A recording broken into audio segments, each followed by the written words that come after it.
Tet time. Welcome to my Tet Talk, which is going to be a lot of what tonight's stream is. So I don't know if I'm going to go back to Tetris 2 and Bombliss on stream, especially since there's like 3 more Bombliss games in this collection. I might just show each one off, and then if I want to finish them, I'll finish them on my own. I did do a few of the Bombliss puzzles, and they're stock standard Bombliss. I'm actually surprised you zoomed through camouflage. I picked that game up very quickly. As soon as I realized like what exactly you had to do, I'm like, oh, this is pretty easy. I went and cherried it like right after I finished recording that.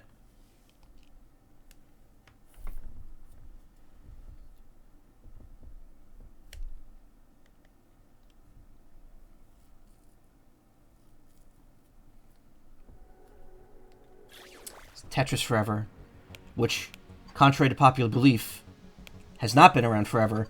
So I did start watching some of the documentary stuff. It's really not a whole lot. Like, what it is it's literally just, like, clips of the people mentioned, just pretty much summing up exactly what these little blurbs are saying. Like, this is literally just a video of Pajitnov saying what's on the screen here, with, like, a few extra details. So you're not really missing anything by me not playing these videos. That said, you're not getting the full documentary experience. So if you find someone online that's uploaded them, feel free to watch them, or feel free to pick up the game yourself. It's only $30, and it's a pretty good deal considering what you get in it. All right, let me fix the audio levels here. That should be good. Time for Luna Gato. At some point, I will stream some UFO 50. I don't know when. I got a lot I gotta do right now. Maybe once the summer rolls in and it gets a little less busy, before Donkey Kong and No Sleep for Kaname Date.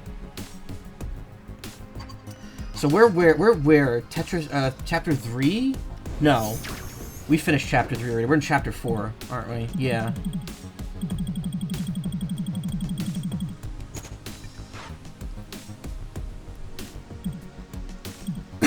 So I did Tetris 2 and Bombliss last time. This had, like... Contrary to what this says, this isn't actually Tetris 2. Mooncat has connecting lore to a few other games, really. I've heard that, like, the entirety of UFO 50 has kind of a connecting story. Like, even, like, Waldorf's Journey with the poachers at the end. Like, doesn't that connect to some stuff in some other games? Cost of your surgery isn't awful. It's about $1,500. We were worried it was going to be $5 to $10K. Wow. Is that's with insurance, I'm guessing?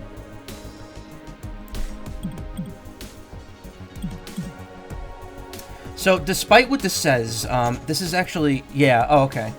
This is actually not Tetris 2. I thought it was Tetris 2 before I played it. It's just a faster version of Tetris. Tetris 2 is actually, like, a completely different game that has, like, flashing pieces in it. I don't know if it's in this collection. I don't think it is. But that's this. And we've got another game coming up already, Super Tetris. Around December of 1991, Spectrum Holobyte released its own follow-up to Tetris called Super Tetris. This was a completely redesigned game where the goal was to create lines on the bottom half of the screen, which was pre-filled with blocks. Bombs that could destroy a single block were awarded each time a player gained a line, and certain blocks contained helpful items. What?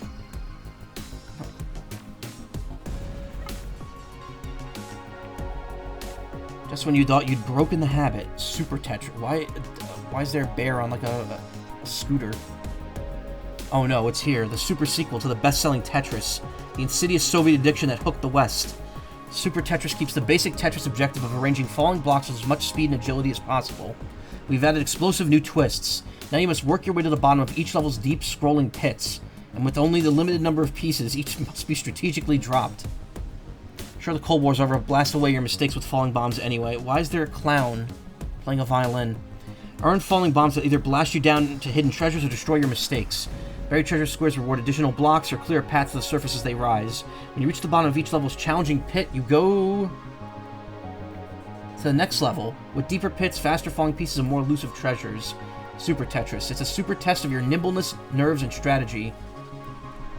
The bowl gold despoils. Super Tetris rewards you for uncovering buried treasure squares.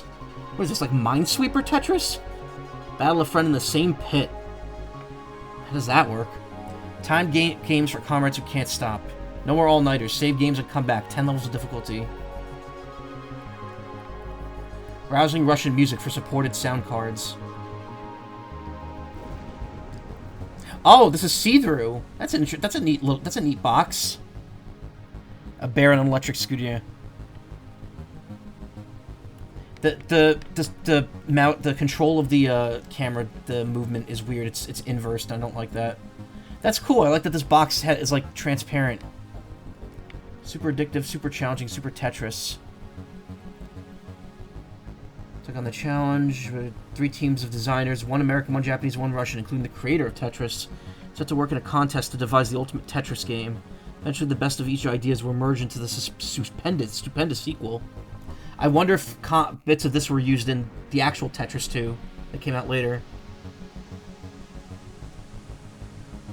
Moscow graphics will leap at you. Breathtaking graphics of the Moscow Circus are featured on each level. Oh, that's probably why. This is all stuff from the Moscow Circus. Origins of Super Tetris. Former Spectrum Holobyte CEO Gilman Louie was right there with Hank Rogers and Alexei Pajitnov as they brainstormed new ideas. The world's newest superpower. Quarter-page advertisement from the November '91 issues of American Computer Magazine's teased Super Tetris. The USSR itself was about to come to an end, but its iconography would live on in Spectrum Holobyte's Tetris advertising.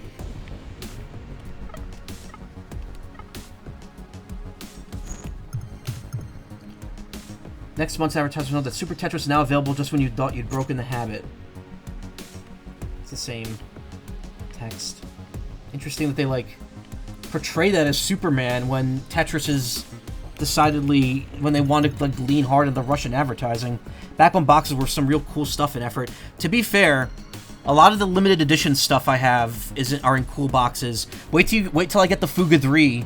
It's actually not Fuga 3, it's the Fuga Trilogy. It's all 3 games on physical cartridges with some really cool bonuses.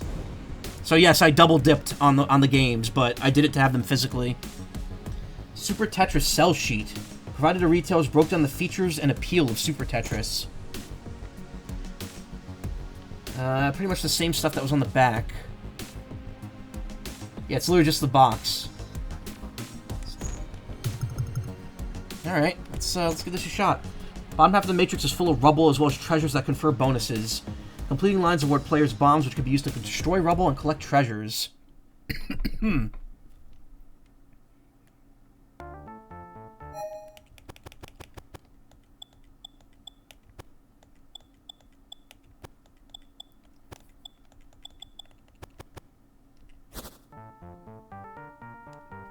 It's music.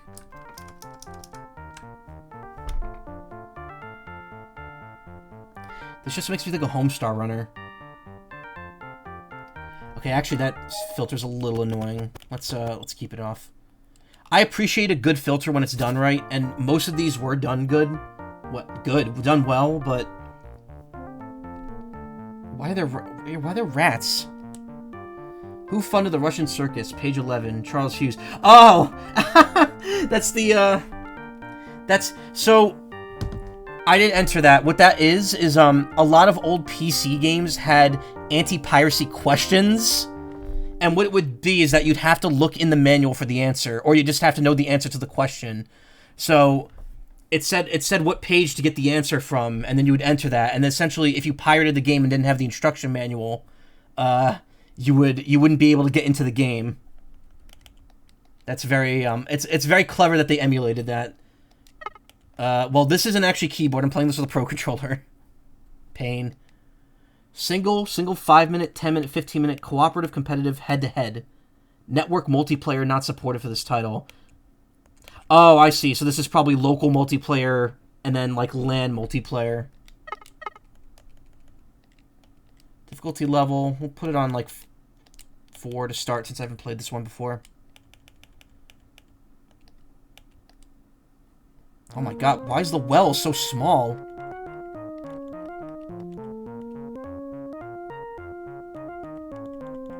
Okay, so how does this work?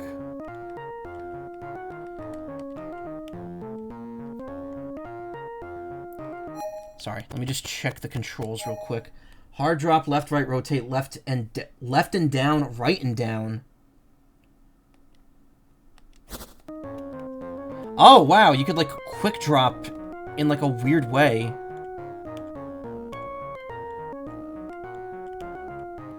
Okay, so each piece you drop removes a thing from your counter. Alright, I get how this works. You gotta clear the lines, but also, you only get, like, a scant amount of, pieces to do it with.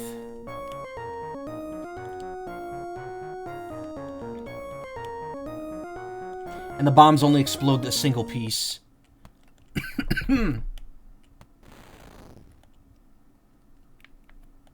Doesn't look like there's any, like, wacky options to, like, increase the speed automatically.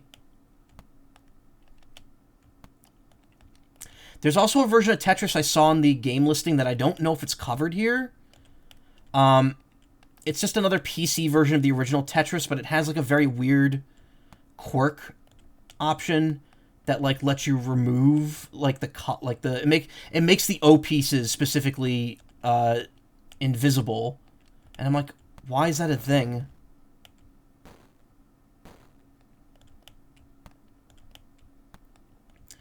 Oh, the silence. It's deafening. Also, the rotation's very weird. It doesn't look like it's rotating the right way.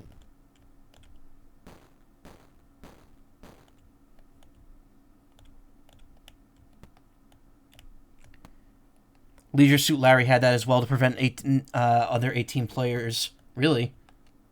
So, hey, Robo Bunny, how you doing? At least I got the Tetris. I didn't actually get the Tetris. I got the triple. I got the triple there.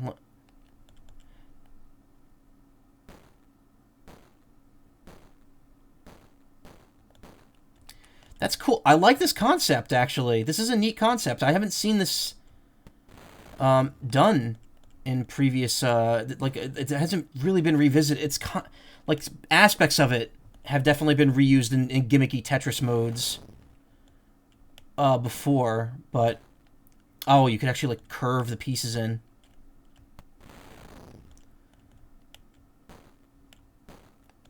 But I've never seen this actual idea, like, done.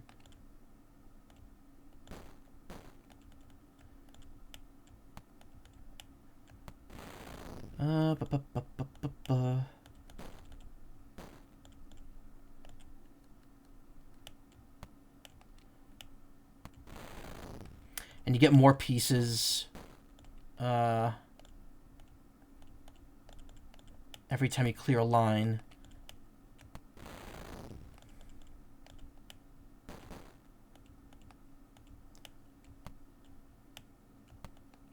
Very interesting.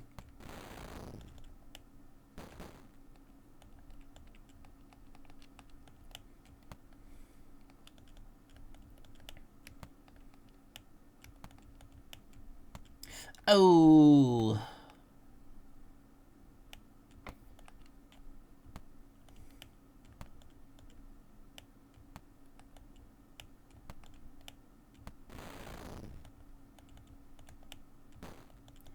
I mean, it's cool that you could just open up gaps if you need space for, like, a line piece.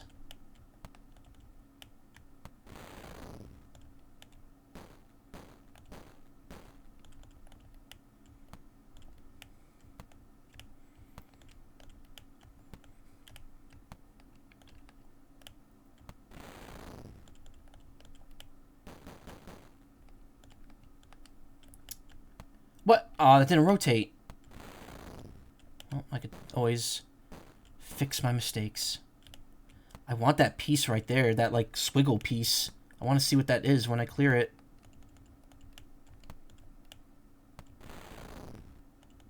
I guess the only thing that's kind of annoying is that, like, every time you clear a line, you're getting bombs. So, like, if I want to set up that double, I had to be ready for that. Oh, that cleared that whole line. Okay, cool. It looks like it's endless, too. Like, the pieces just keep rising as you clear them. Now, this might be a little rough, because I left myself no... I have to, like, clear these spaces out over here.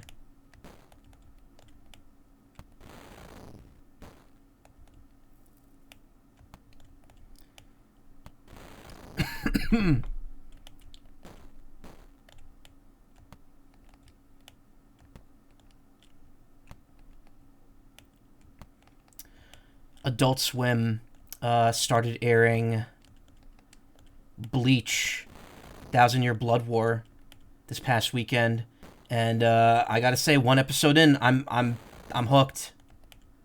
I was kind of a Bleach, like, I wasn't the biggest Bleach fan during the original, like, anime airing, but I enjoyed it. And Thousand Year Blood War, everyone's been saying it's excellent. It like really just, you know, picks up where the original left off and just runs with it in a great way. All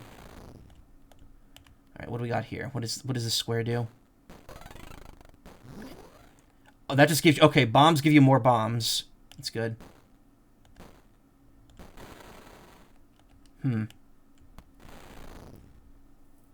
Hey, up, Goofed, how you doing? Hello, Del Kitagawa, how you doing? How you both doing? Also, long time no see, up, Goofed. How you been?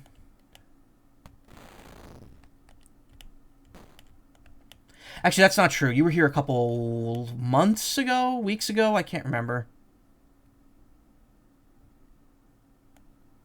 I remember, like, prior to the last time I saw you was during Tears of the Kingdom, which was almost 2 years ago now. The end of Tears of the Kingdom.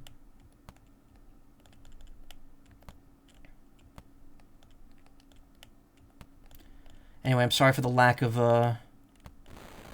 music here. I'm not really making a whole lot of progress here, huh?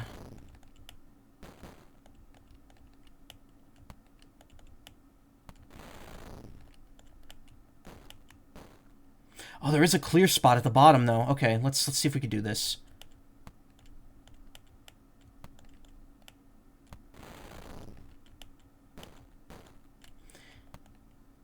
So you know what's going to happen, though? Now that I'm aware...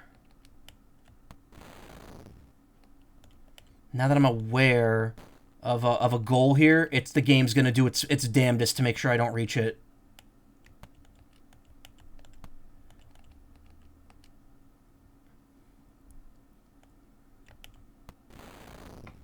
Oh, the actual, like, well was a design. Like, so you could see on the left, what the actual pieces I was destroying look like.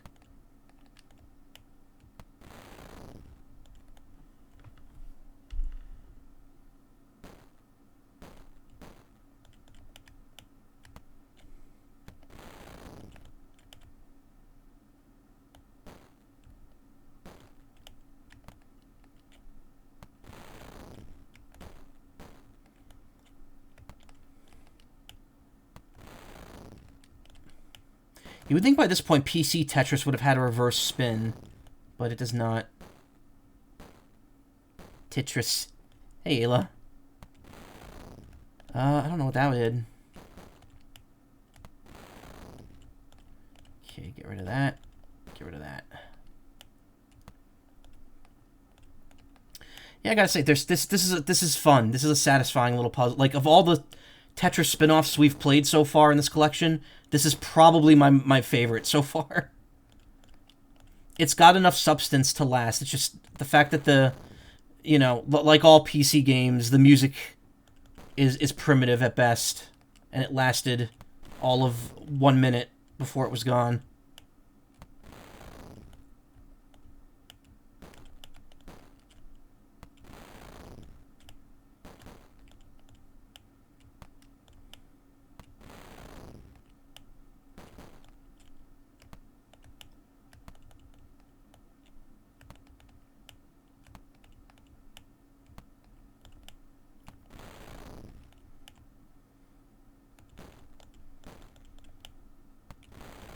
We've almost made it. A lot of pieces left, too.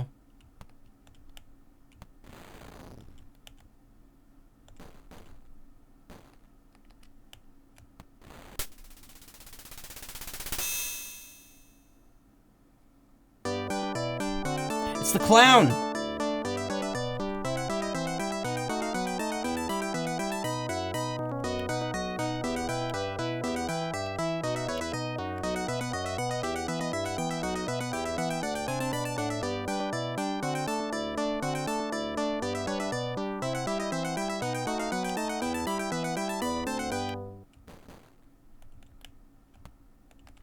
I wonder how the head-to-head mode works in this.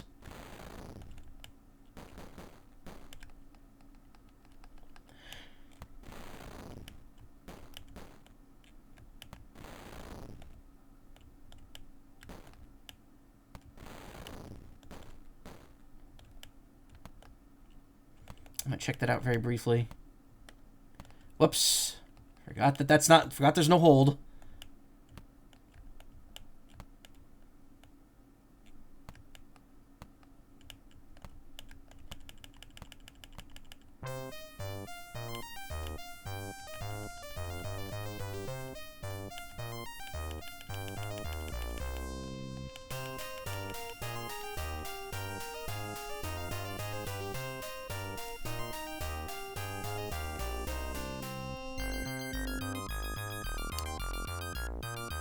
The jingle. Tetris, where are we at in the timeline now? We're literally one space ahead of where I stopped last time. So I just went past Tetris 2 plus Bombliss. Been good, been a minute, things have been good. Recently graduated, been doing lots of music endeavors, also working on a furry visual novel with a friend now. Oh, that's nice. Chill and leaving this on during comm work. Was a rando that you encountered in VR chat. Oh, in the in that one future punk world with the space elevator. I remember that night. That was a fun night. Actually, Robo Bunny was there, but not when everyone else was. I think he came by afterwards. Want to explore more completely forgotten PC games this era. Fell asleep before the end of the last time, so oop. Oh, okay. Well, you'll see. We're not far. We're like shortly into part 4 here. Single 5 minutes. So cooperative.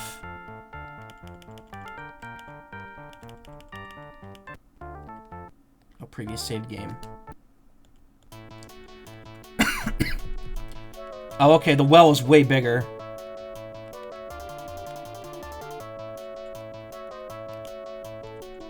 Yeah, there's just 2 people. Please enter team name.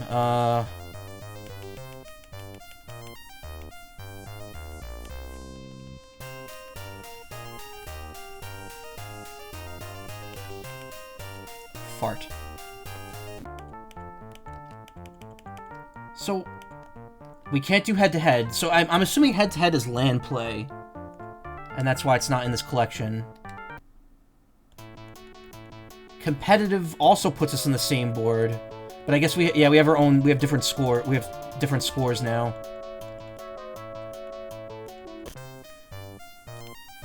Oh, weird, but it's if one person dies, it still ends. Okay, that's weird.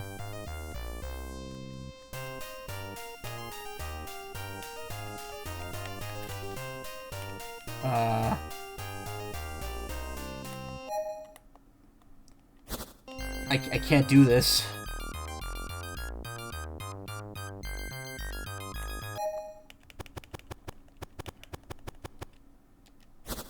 We can reset the game, though.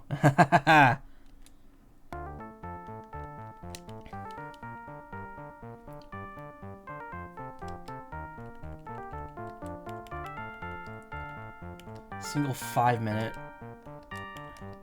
Also want to see, is the well actually bigger on the higher levels, or is that just... no, okay. So single player, the well is always reduced size. It's interesting. I might be willing to go through all 10 levels of this at some point. Oops. Quit and then immediately re-entered. I like how snappy it is to get into games, at least. So that was Super Tetris. Probably have to lower this now because that game was too low. Tetris goes CD. In 1992, Philips released a version of Tetris for its CD-based game platform, the CDI. Wow, is this the first reference to the CDI on an official Nintendo console?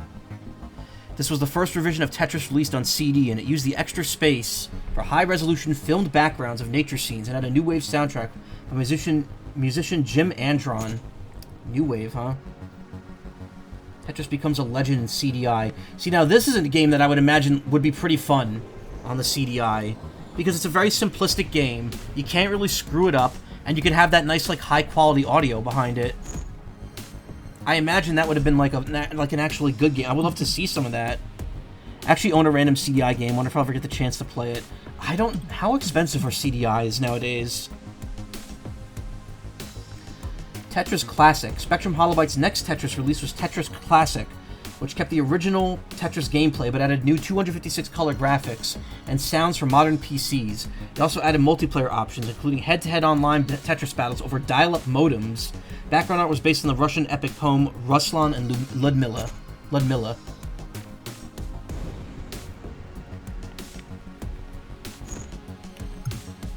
Cell sheet provided the retailers with a detailed look of the new features of Tetris Classic. Wasn't easy to improve on a classic, but we did. Spectrum Holobyte really was like certain that they like mastered this shit. They put a CDI emulator on here to play that version. It'd be so funny to see if someone could inject the other games into it. Yeah. When Tetris, the Soviet sensation, hit the United States in 1988, the impact was immediate. Before long, it became one of the best-selling software games of all time and picked up just about every entertainment award in the software industry. If they ever build a Game Hall of Fame, Tetris will be its first inductee. Pretty sure that is entirely true, actually.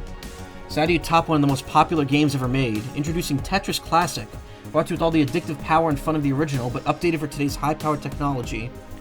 Brilliant VGA graphics and 256 colors bring to life a classic Russian fairy tale. Russian melodies weave a captivating spell, and a symphony of sound effects punctuates your play. Along with spectacular graphics and stereo-quality sound, Tetris Classic brings more new ways to mesmerize yourself and your friends. Choose from a slew of innovative options, including head-to-head play, competitive cooperative modes, and a frenzied dual-pit play field. There are even timed games for those who can't trust themselves to stop. The new soft drop feature gives you control of the speed of cascading pieces, and the pit's random height selector lets you decide how deep you want to descend into Tetris madness. If you're a Tetris fan now, you'll be a Tetris Classic fan forever. Interesting. Why wasn't that on here? Compatibility. IBM PC Tandy 1000 and 100% compatibles Windows. IBM Incompatibles. Windows 3.0 or higher. Ad-lib Sound Blaster. Suggested retail price $45. Wow, that's probably less than they charge for it nowadays. Troika, with 3 new Tris games on the market. Spectrum Holobyte released an ad featuring Tetris Classic, Super Tetris, and Word Tris, a puzzle game not designed by Alexei Pajitnov, that featured falling blocks with letters printed on them, which could be combined to form words. Your addiction just became 3 times worse. Now Windows 3.0, but need Windows 3.1 for sound. I wonder why. Maybe 3.0 just didn't have the sound. You thought Tetris was fun. Look what we did to Word Tris. This time the falling pieces are letter blocks. Instead of forming lines, you form words. Challenge builds as the levels go higher and the blocks fall faster and faster. It's Tetris made letter perfect. You have our word on it. So actually I mentioned that earlier. There's another version of Tetris that I think this timeline skipped. That's in the collection. Tetris takes over the radio. In September, a musical artist named Dr. Spin, actually world-famous composer Andrew Lloyd Webber, and his producer Nigel Wright, released a dance single titled Tetris, which remixed the Game Boy Games soundtrack, which itself was based on a Russian folk tune called Koro Beniki. Tetris was a smash single that hit number 6 on the UK pop charts and spent 8 weeks in the top 50. So, fun little fact that this thing doesn't mention. The original, and this is, if you have Nintendo Music app, you'll know about this. The original Japanese release of Tetris on the Game Boy, the very earliest releases of it, the 1.0 release, did not have Koro Beniki on it. Instead, it had a song called Minuet, which was like a little. It's exactly what it says. It's a minuet. Little happy sounding minuet that was very repetitive. Cool. Sorry, I got a message I was checking. It wasn't until the 1.1 release, which was the American release, that the Koro Beniki theme was added in. Super Tetris 2 plus Bombliss. Nintendo released its 16-bit Famicom in Japan in November of 1990. Over 2 years later, Tetris first arrived on the platform with an upgraded version of Tetris 2 plus Bombliss. The graphics and sound were completely redone for the more powerful system, but the basic gameplay remains unchanged. Alright, so since we glazed over it last time on the NES, we'll give the Super NES one like a good 30 minutes or so. It's really hard to spin this in the direction I want it to go in.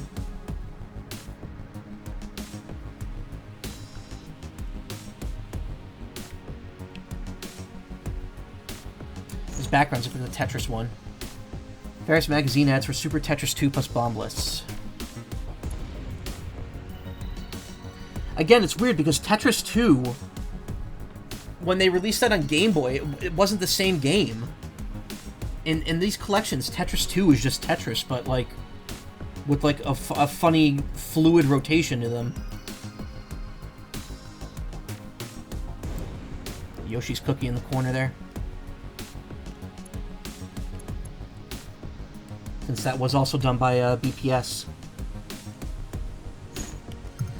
Re-release day. Like its predecessors, Super Tetris 2 plus Bombliss sold out of its initial allotment, leaving eager buyers wondering when they could get their hands on a copy. BPS placed an ad letting them know when it would come back in stock on April 2nd, 1993. It also advertised its new Go game for Super Famicom called Taikyoko Ego Goliath.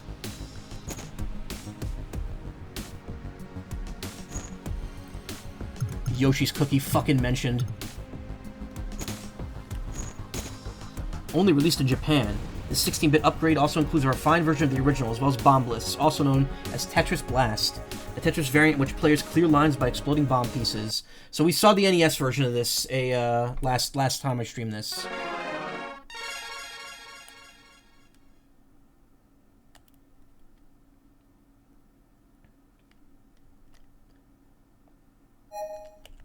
Let's see.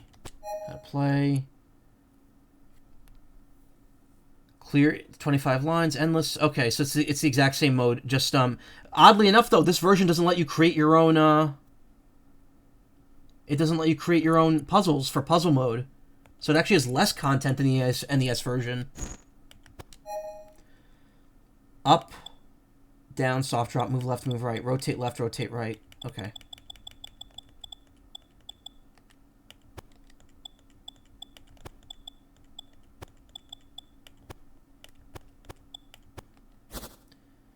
Again, filter's a little too... Like, the very early PC Tetrises had a great filter.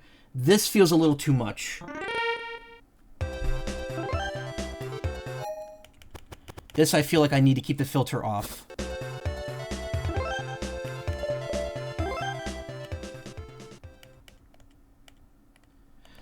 Sound mode, Strio. S-T-R-E-E-O. Strio.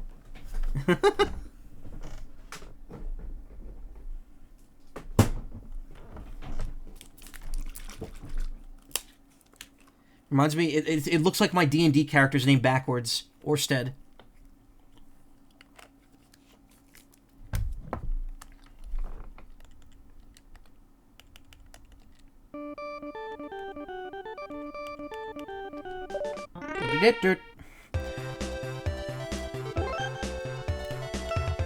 Oh, that blunder got someone fired. Remember, this was released in Japan only. They don't give a shit about English spelling over there.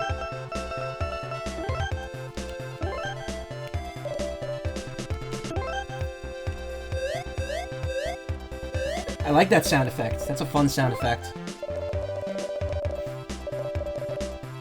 Level 20?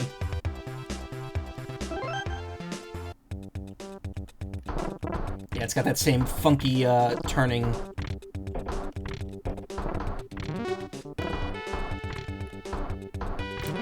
It's kind of got, like, the beginnings of the super rotation system where you can kind of drag the pieces a bit.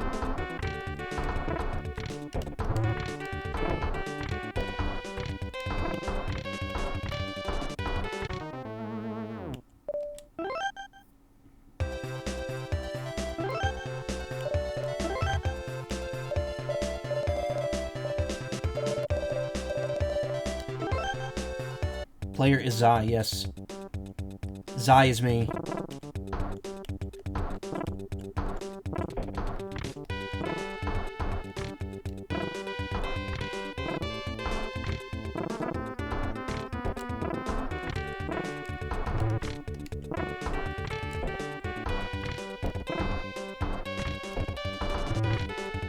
Yeah, this isn't as easy as it looks.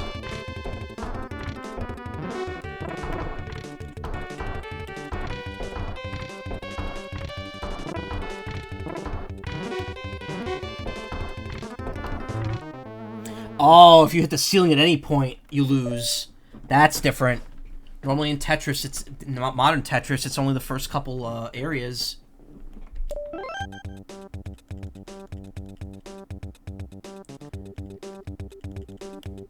Sound effects remind you of the old PC game Collapse. It makes me think... That sound when the pieces first show up make me think of the doors in Super Mario World.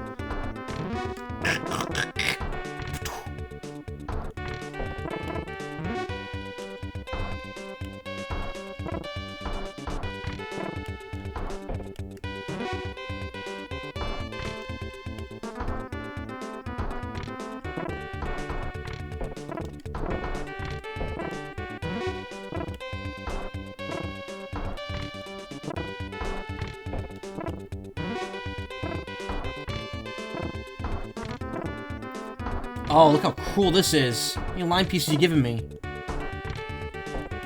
Look at it. Why is the game giving me so many line pieces?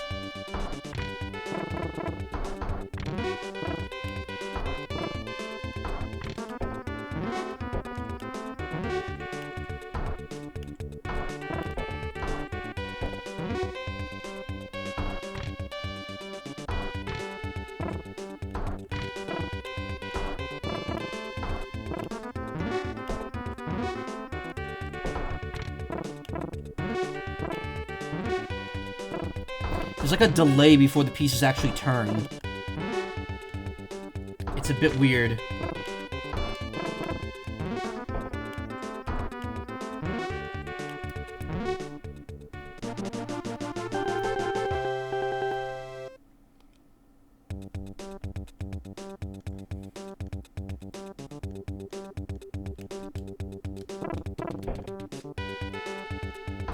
Oh, weird.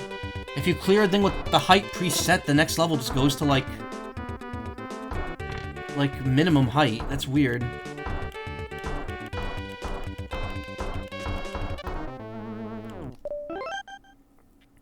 It's actually playing the PSP port of Super Collapse 3 somewhat recently, and it's a funny port, because you just have an analog stick mouse cursor. Really. Curious if there's, like, a credit scene clearing level 20.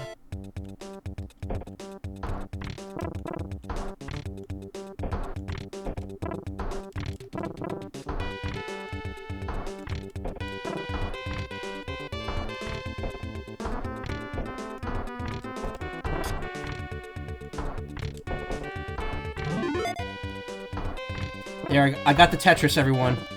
Finally.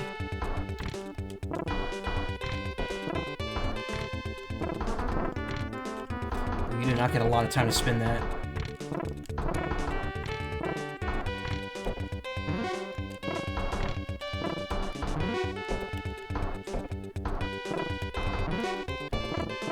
This isn't too bad if you have the well set to a low height on the speed.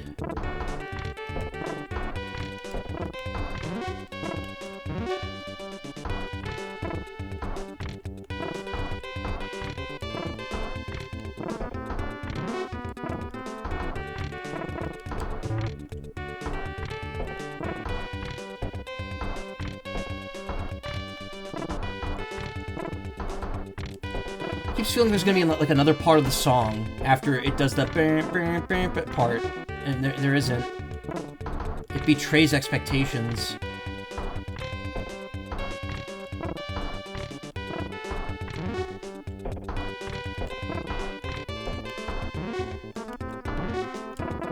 It ain't.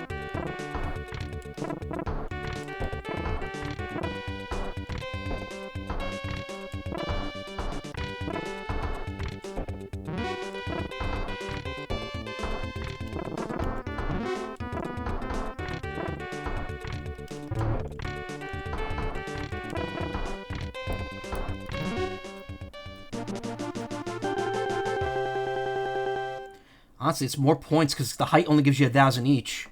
The height and level only give you 1,000 each.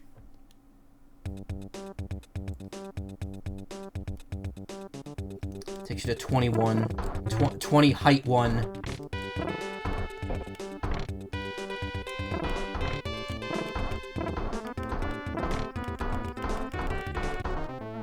I'm gonna check out C mode for a second. So C mode is like A-type, but with garbage showing up.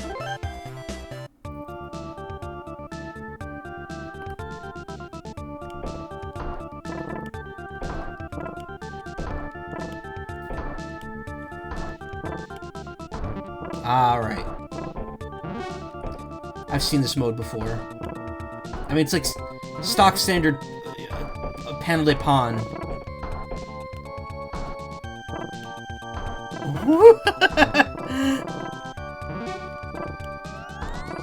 I should have had the clip on standby since I had just done it.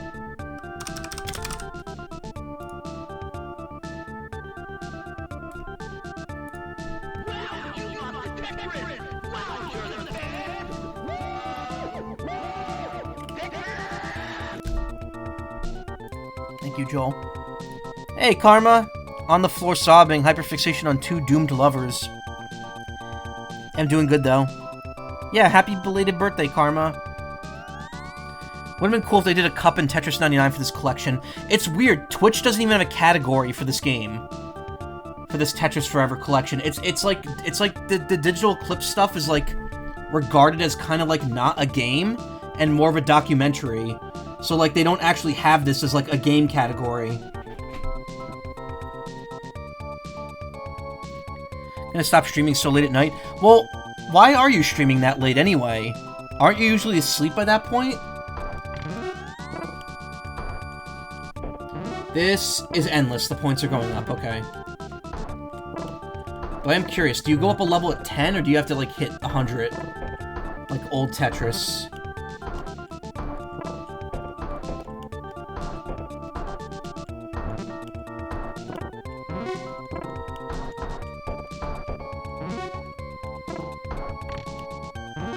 Okay, yeah, it looks like you have to reach the level that you're currently at.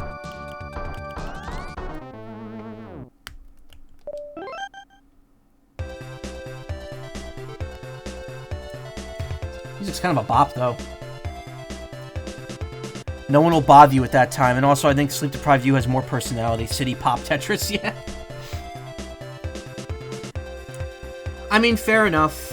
I do understand that it's probably more difficult for you to stream during the day.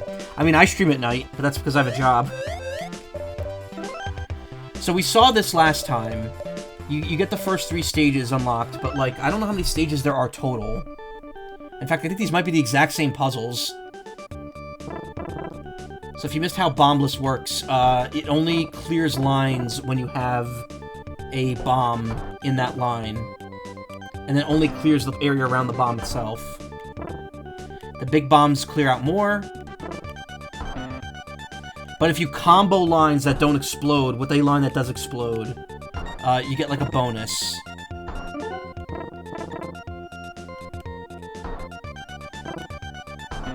Yeah, like that.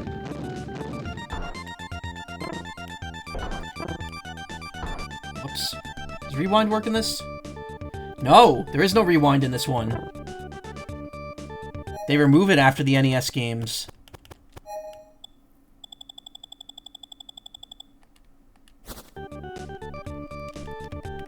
LR and X and Y do nothing.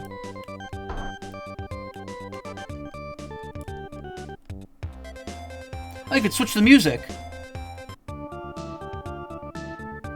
Pressing select on the pause screen switches the music.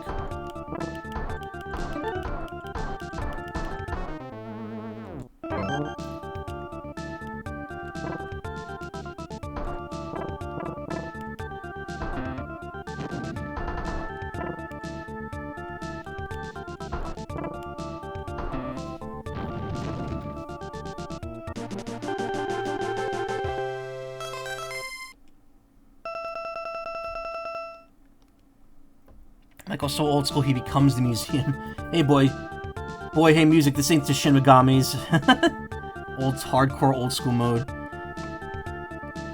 No one will be annoying to you late in the hours. Okay, fair enough. I mean, I also stream late, so I can't I can't really judge anyone else's stream time.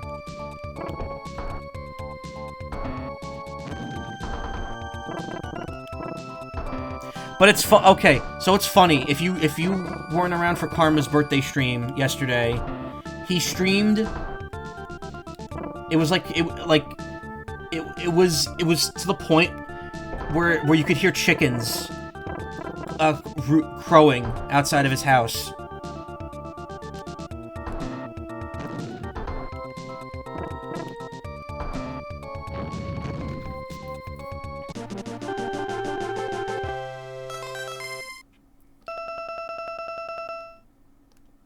I'm like, that's so cool. You have like chickens waking you up in the morning. There was so many scuff.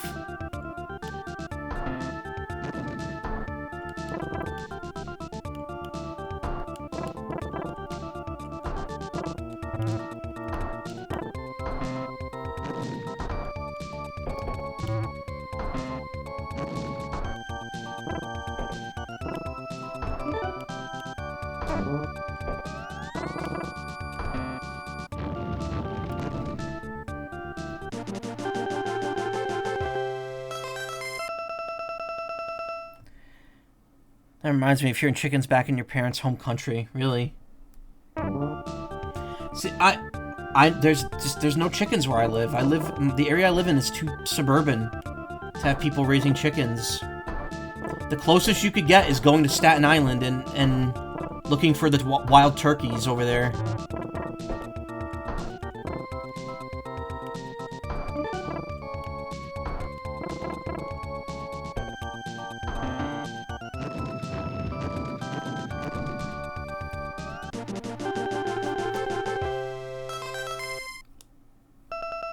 Just ignore the chickens and birds right now, really. Having someone sell fresh bread right outside the door? Yeah, man. That sounds lovely.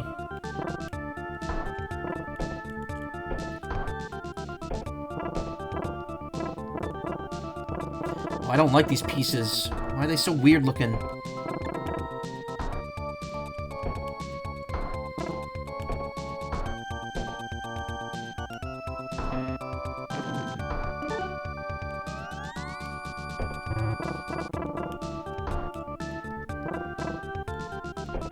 This does sound like Shin Megami Tensei music.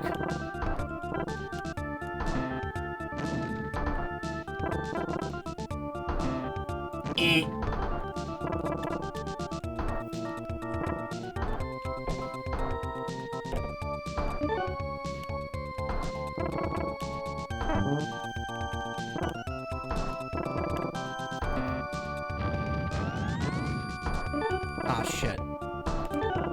Okay. Alright, actually, that's really good. Because I could do that.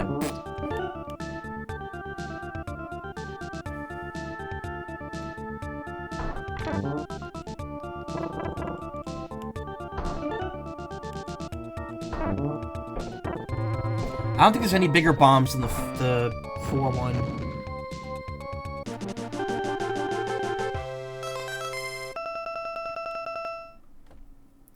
Found Lexi's most recent game, which was 2013. It's so nothing. It only has like 50 plus reviews on iOS App Store 12 years after it released. To be fair, he could kind of just release whatever the fuck he wants because he's making so much money off the Tetris company that he probably never needs to work again. I am just happy the man is enjoying his life. Because, let's be honest, for a long time, he was screwed out of profits for Tetris. This collection has not mentioned that. But for a very long time, he was not making any money off Tetris until he and Hank formed the Tetris company together. It's not a small place here, but there are definitely people having chickens here and a little horse farm here and there. Wow. He got the Pentis. It's because of the Pentis blocks. Pentis. What the hell are you... Pentaminos. Just for that un-SMT's your music.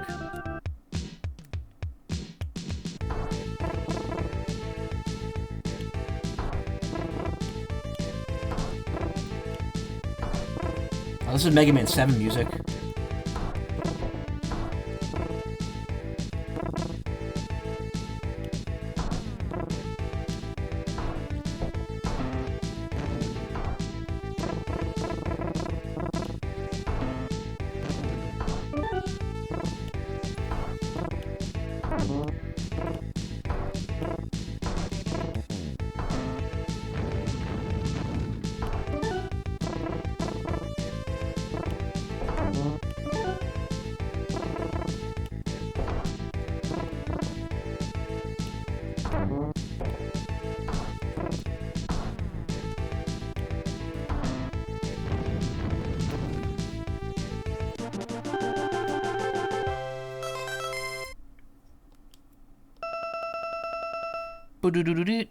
Pentaminos and tennis combined gives us Pentis.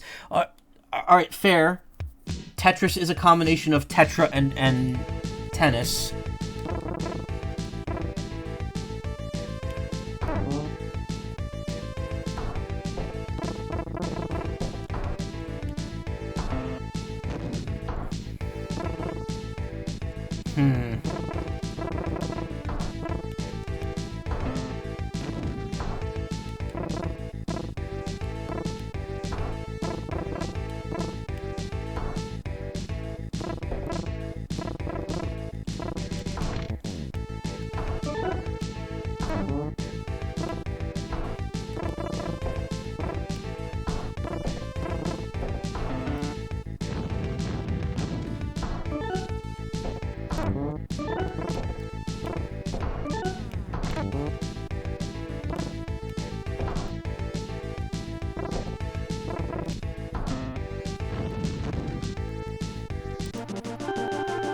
No tennis, especially Maori tennis. Pentis gang runs out. What are you? It almost looks like this would be a clone of it, but no, the articles I can find of the game release link to this too. Marby Puzzle Game Challenge. From Tetris creator Andrei Nokikov? That's not the guy who created Tetris. I think this is bullshit.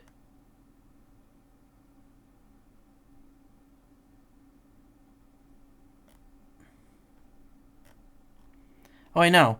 Lexi Pajitnov, world famer author of Tetris, comes to you with this new creation. Why is it Andrei Novikov? Who the hell is that?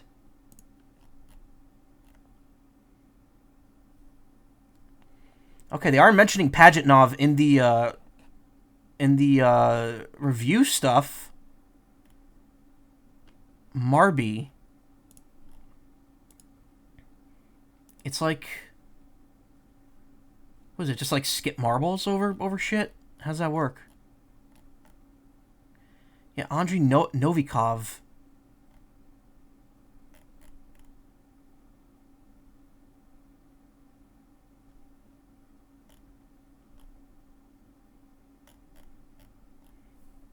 Move the marbles to build a line of 3 or more matching marbles at every go. Oh, so it's a match 3. You know, probably still better than Hatris, at least.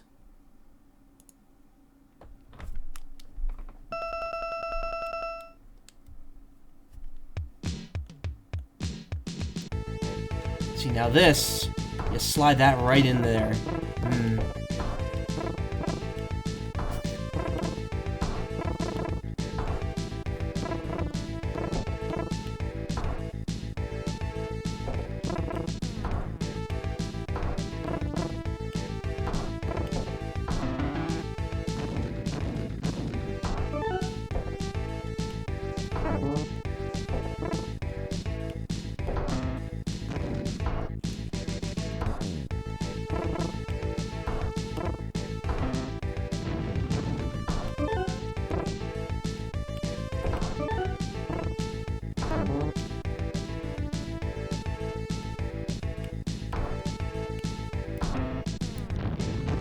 Damn it.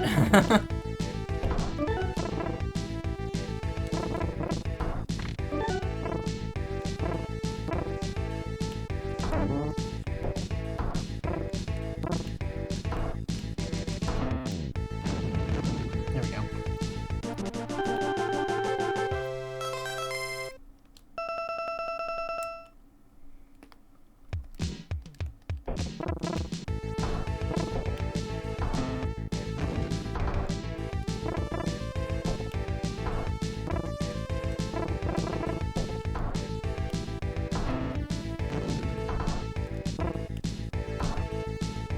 It's interesting that the Nintendo Direct played up the actual collection of games, when in reality this is meant to be more of like just kind of an archive.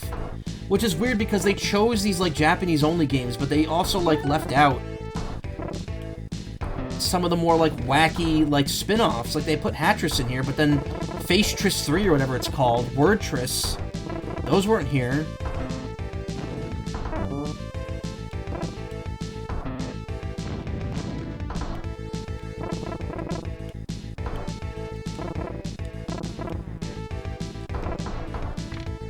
that I particularly want to play Phasetris, but I also don't want to play Hatris either. I'm just happy it was included.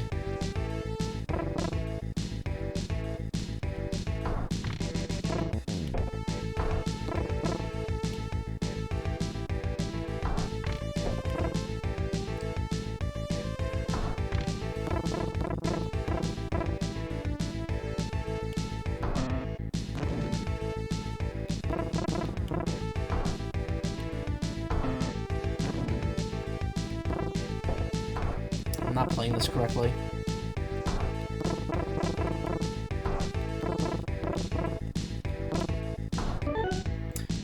I think that's how you know you're doing bad, when you start seeing the all bomb pieces show up. That's the game telling you, let's speed this up already, please.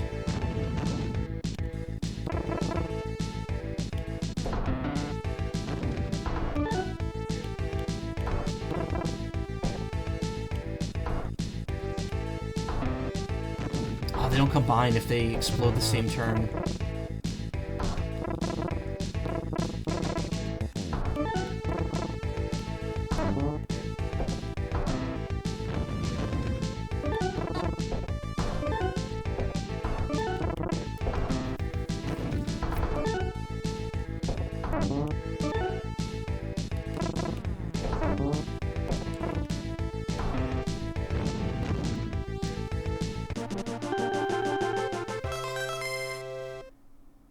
That block had one job.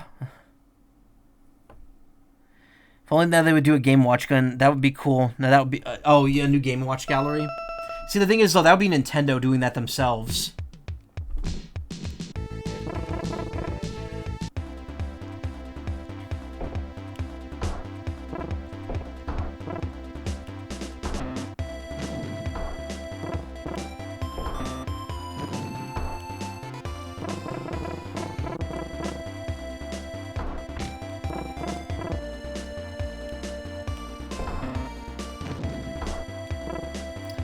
Not a smart move.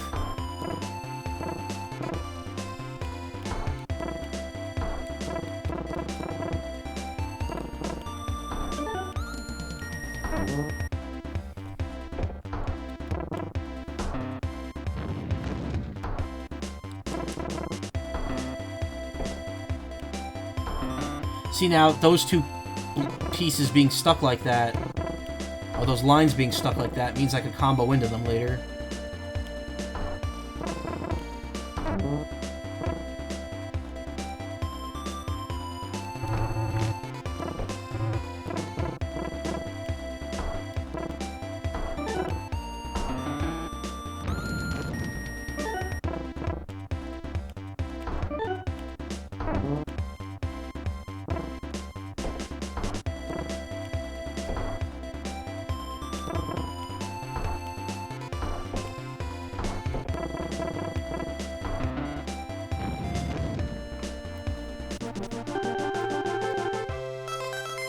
How many stages are in this mode? I'm assuming it's gotta be like 50 to 100.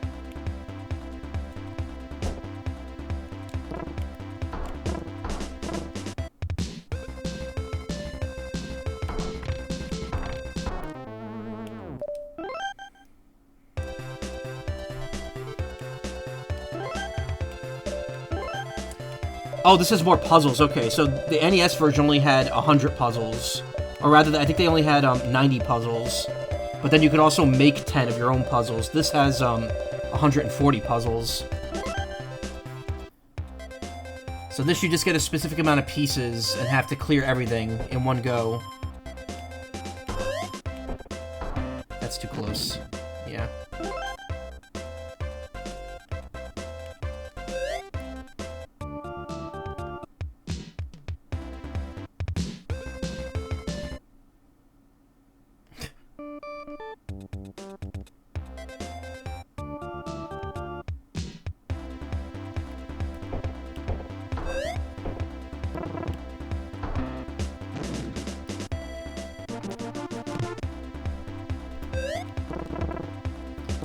So we need for this is... we just need both lines to... nope, never mind.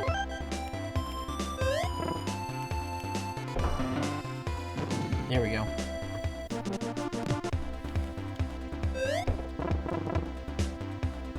Yeah, this is the same puzzles as the other version, the NES version. Yeah, like every line that doesn't have a bomb that gets comboed in increases the bomb's explosion by, I think, 1 line.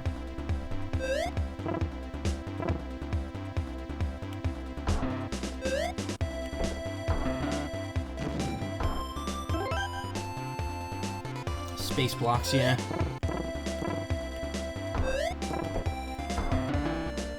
See, because that was a 3 combo, the bombs made a big enough explosion to clear everything.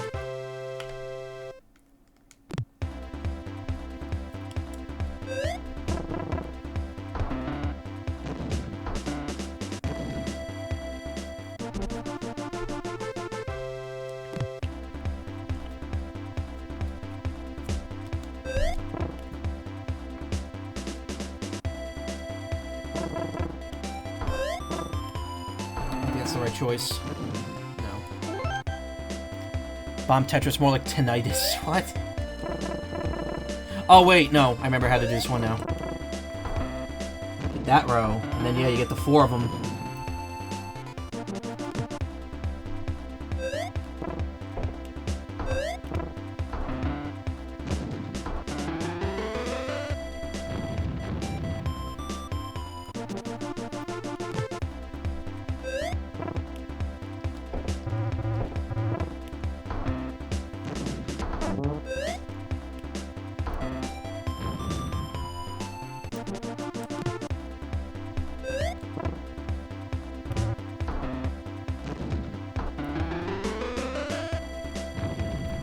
Oh, look at that lag.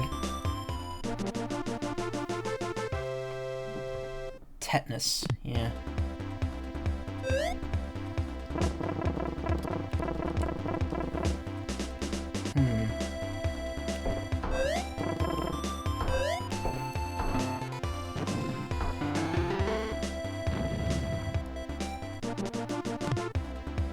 Okay, and then it moves on to the next level, yeah. Oh, it only has 1 piece, huh? I guess there's only 1 place to put it, right there.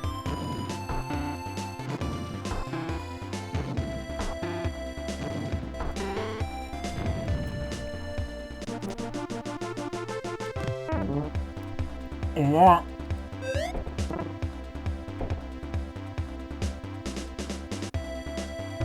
This probably isn't right. Yeah. See, now it's getting to the point where I have to think about these, and I'm like, I don't want to do that. Though, it is forming a very obvious shape, so... Also, I don't know how that worked right there. I just posted on Blue Sky finally after 1 post, like, ages ago. It's about verification. Really? I mean, Blue Sky kind of has it now. That was not the right move. That looked like the right move, but it wasn't.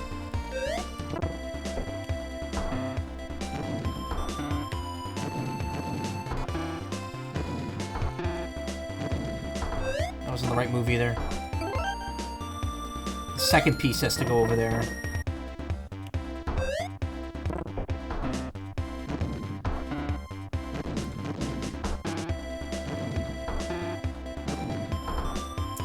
Except not really. Maybe, just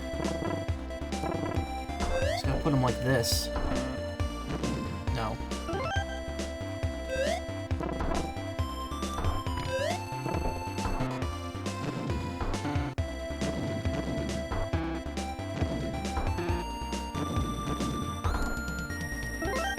I feel like I'm onto something there with having the explosion spread, but I don't think it's getting where I need it to be.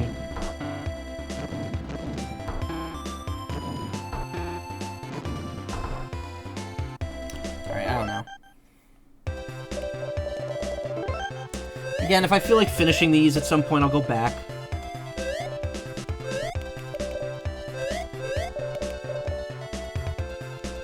That's weird. Oh, check scores, okay. Cool. Oh, it's 30 stages, okay. See exactly how many there are.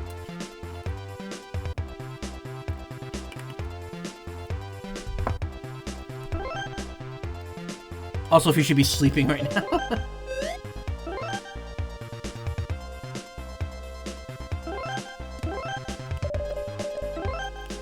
Cool.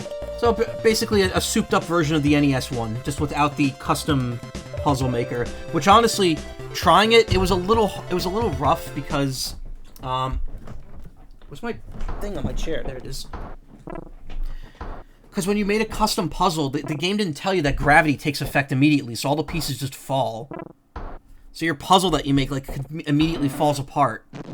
So I could see why they may have removed it.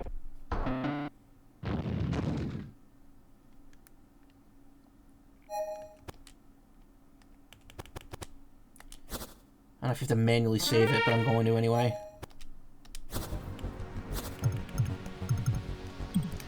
Tetris in the White House. Hillary Clinton, the then First Lady of the U.S., is photographed in an airplane playing Tetris on her Game Boy while en route to an event on April 6, 1993. Wait, why is that? Oh, I gotta zoom in on it. Let's not look at Hillary Clinton. Tetris in Space. On July 1st, 1993, cosmonaut Alexander Serebrov played a game of Tetris on a Game Boy given to him by Nintendo executive Howard Lincoln while in orbit, becoming the first person to ever play a video game in outer space. That's cool. Tetris Flash. In the fall of 1993, Nintendo released its own variation of Tetris for the Famicom and NES, and later on the Game Boy and Super NES. It titled the game Tetris 2 in the US and Europe and Tetris Flash in Japan, since the Tetris 2 already existed there. Though it bore the Tetris name, it played very differently. Players had to match the colors of falling blocks to blocks that were already on the board, making groups of colors to clear the entire board. That's the Tetris 2 I grew up with. So Tetris 2 in America was actually Tetris Flash. Okay. That's cool. The Super Famicom version of Tetris Flash is actually published by BPS in Japan, which advertised the new game alongside its previously existing lineup of Tetris variants. That game had the, that game had a very, like, the title screen theme in that game, I remember very clearly. I remember it not only from the game itself, but because there was a Nickelodeon show that had an arcade game in the background of one of their scenes, and they used the Tetris 2 theme when someone was standing near it for some reason.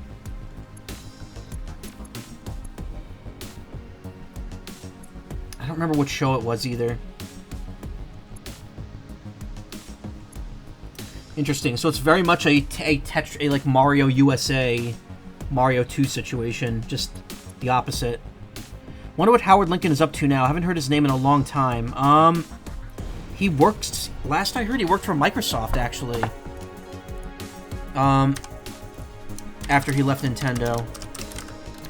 He's like president of sales? Or is that someone else I'm thinking of? Lawyer and businessman. Departed the company in 2000. Oh, I think he's just retired.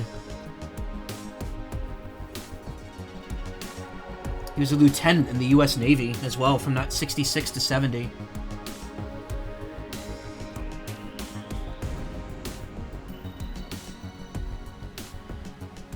Yeah, last thing he did was he quit, because he also owned part of the Seattle Mariners, which Nintendo famously has a stake in as well. But as of April 2016, when Nintendo sold most of their stock in the team, so did Lincoln. That's weird. I thought he worked for... I must be thinking of someone else.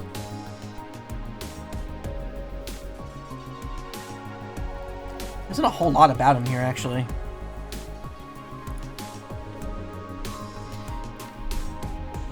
"18 Cowboys?" No. It's 18 wild naked cowboys out in the yard. Ram Ranch really rocks. Tetris 2 press releases. Press releases issued by Nintendo for the release of the NES, Game Boy, and finally Super NES versions of Tetris 2. These releases touted the success of Nintendo's versions of the original Tetris, noted that it had sold over 16 million copies by '93 and remained on bestseller lists. Soviet game sensation. #1 Russian export. Oh, this is very dry. All right, we don't want to sit through all this. The Nintendo of America may suggest retail prices of products. Deals free to determine its own prices, which it will sell products.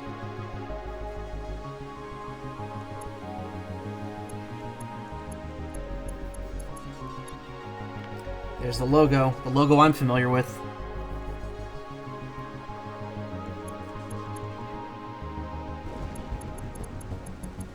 Interesting.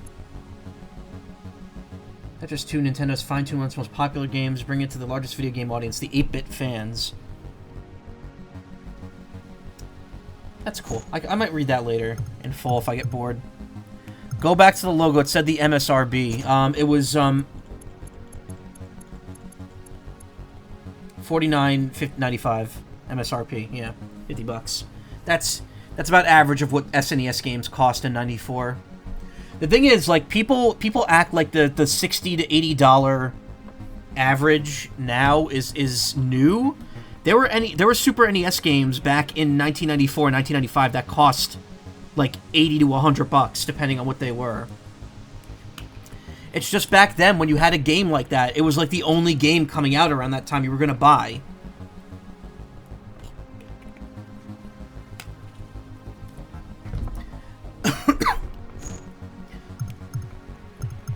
Again, the concept of game prices have really gone back and forth a lot, and it's kind of just...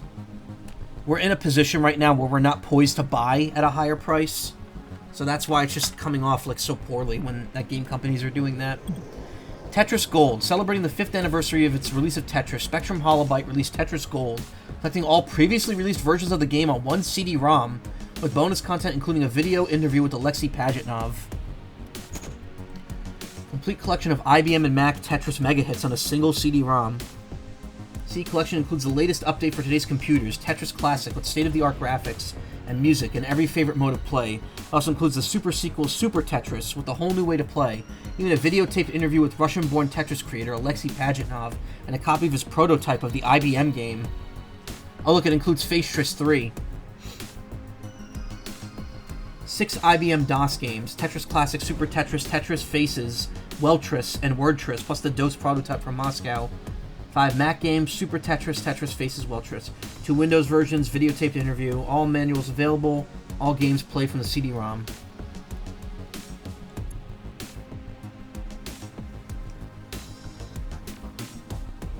Optional Windows video interview, requires 3.1 or higher Super VGA graphics, 2 megabytes of RAM. Oof, man. That's a lot of RAM. Don't know if we have the room to spare for that 2 megabytes of RAM. Celebrates the 5th anniversary of the most famous computer game in history with the release of Tetris Gold. Phenomenally successful Tetris debuted in 1988. This glasnost in a computer spawned 5 sequels.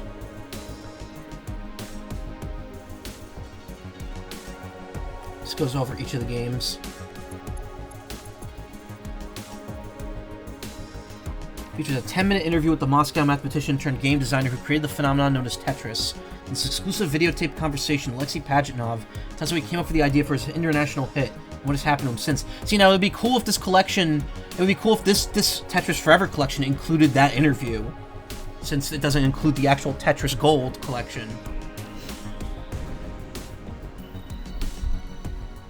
Feels theories of what he thinks makes a computer game successful.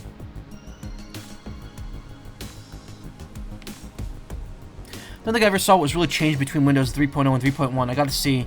That's the second thing here that's only been on 1.1, yeah.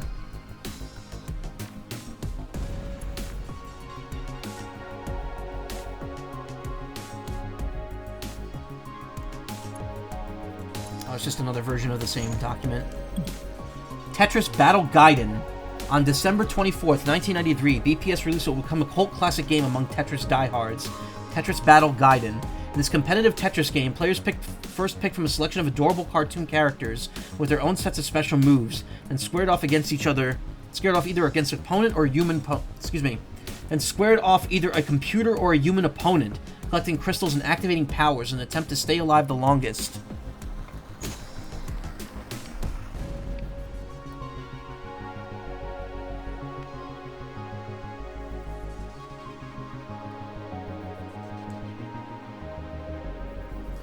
This thing really doesn't want you to see this from, like, the proper angle.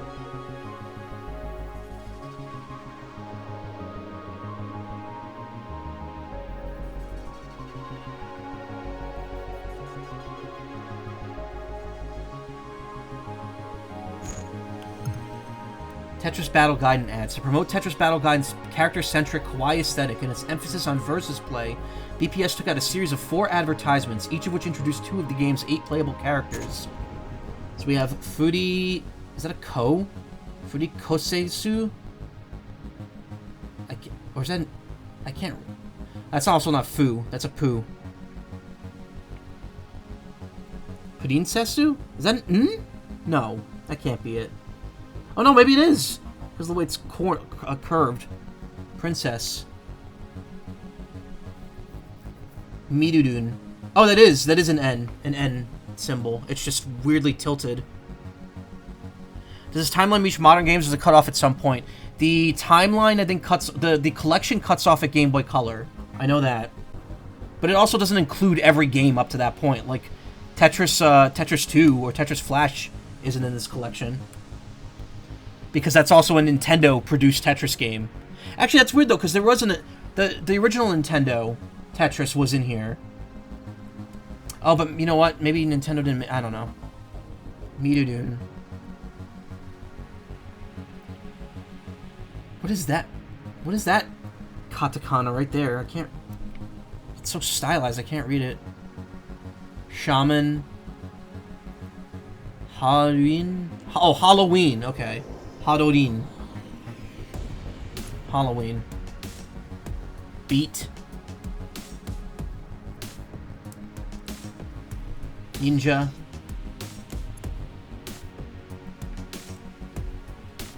Okami. I can't read that kanji.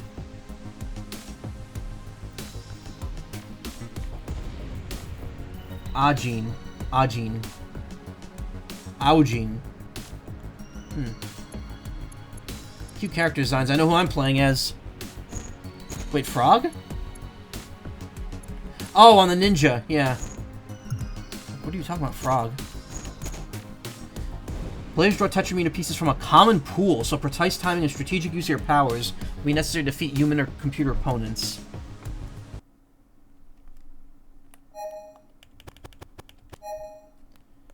Title screen, you can select from 1-player, 2-player battle, or options. After choosing 1-player battle, you choose one of 8 player characters, and then battle the other 7 characters over the course of the game. 2-player battle, go to head-to-head with a friend in local multiplayer.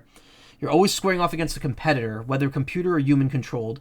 Both players draw their Tetraminos from a shared pool, the center next queue. As soon as you place your Tetramino piece, you'll get the next one in the pool.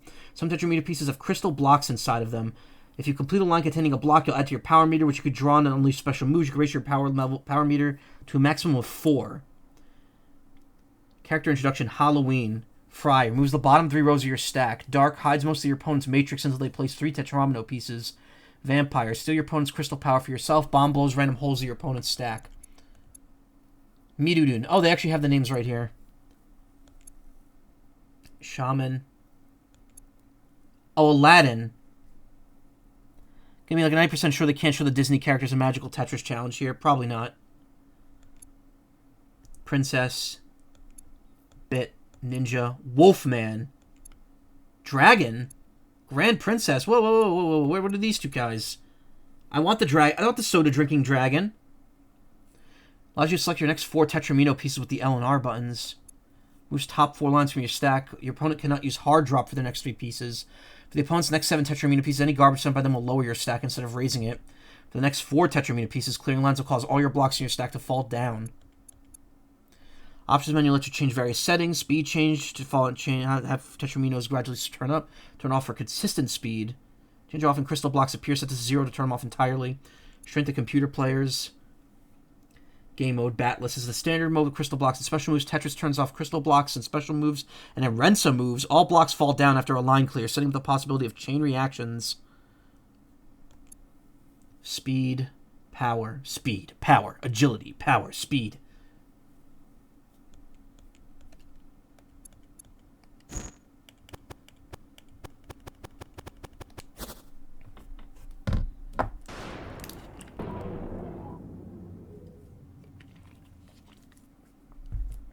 Man, BPS loved that friggin' fish logo.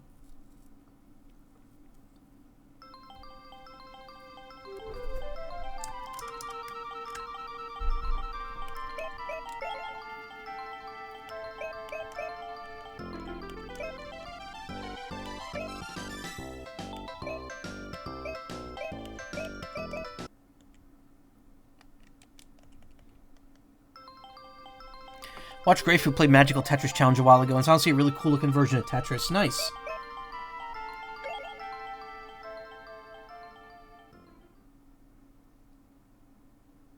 It would be cool if they, like, translated this.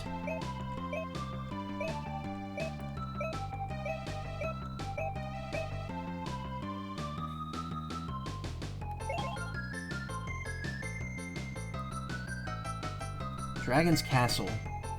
I mean, I could read I could read the text on the screen, but I can't translate it. I know how to read the letters, doesn't mean I know how to read the words. Alright, let's see what we got in store here.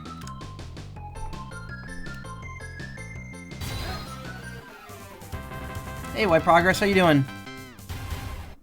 Is that Block Blast a mobile game? Really hope there's a fan translation somewhere. How you doing?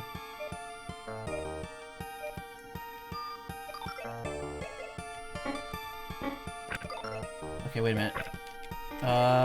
Buttons do not do anything. It's just basic moves. Plus, music sounds very familiar. Oh man, there's like so much delay between the piece drops because it's got to pull them out of the center well, and then put them in your own well at the top. Pretty good. Did a drawing stream and did repo afterwards. Nice.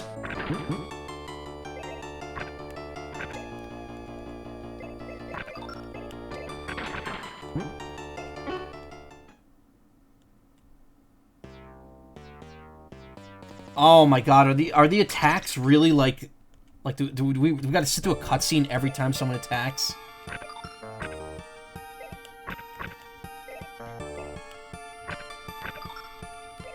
What exactly are we building towards here? Is it just fill the other person's screen first?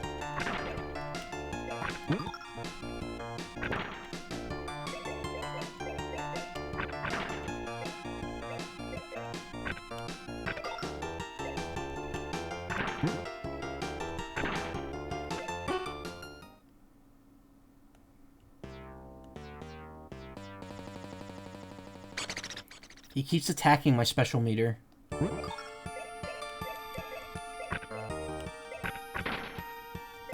Ah, every time I want to get the line piece, like this.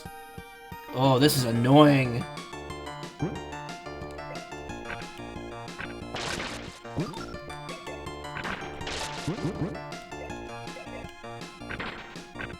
Okay, cool, but oh, it did make garbage, but like not a lot. This game is gonna be very slow.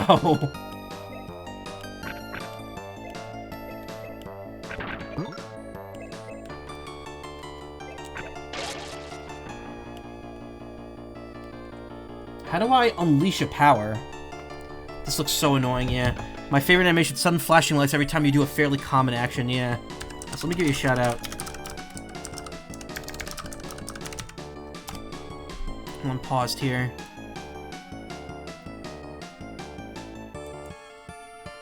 I like that your next upcoming stream says I never stream on Tuesdays. I'm gonna try to do Monday through Thursday this week straight through, just because I missed way too many streams last week when I came home, and not streaming last night annoyed me. I got held up for really silly reasons.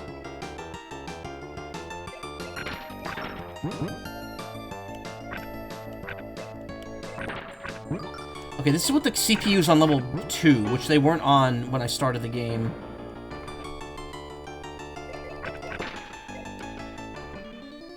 What happened? Why did I get, like... Why did my piece fall up there in the top right?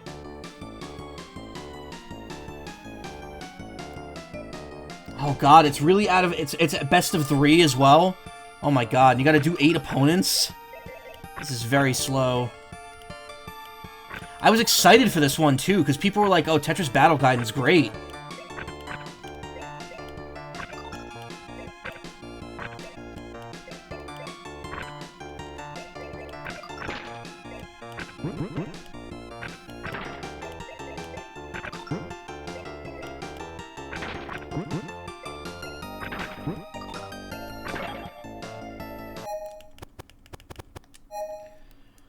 Up? Oh, up is use special, okay.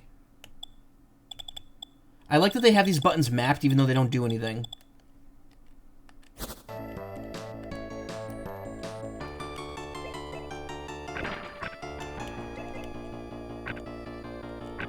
See, having this collection be compatible game share would be kind of cool. Oh, never mind, I don't get to use my special. Oh, wait, no, I do. Here we go.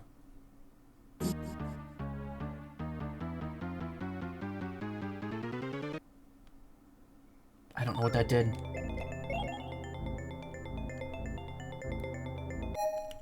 I gotta check. This isn't the right thing.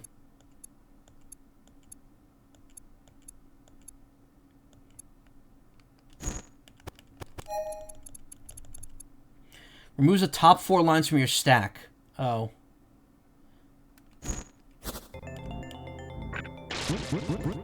But that's not what I'm seeing here.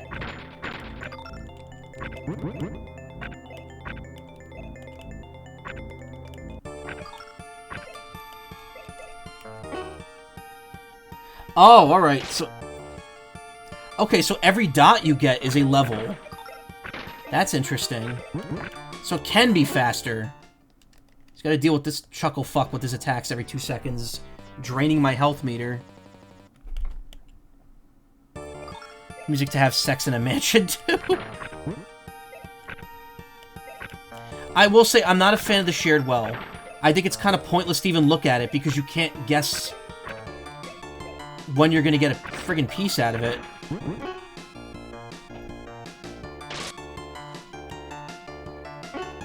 Good for keeping the rent low. Level 1 move.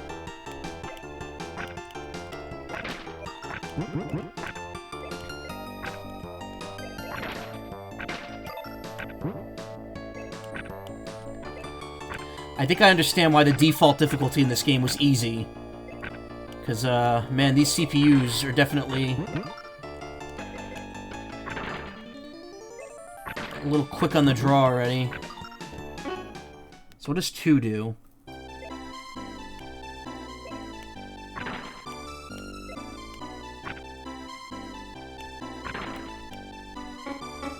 can't use your power if you already have one active.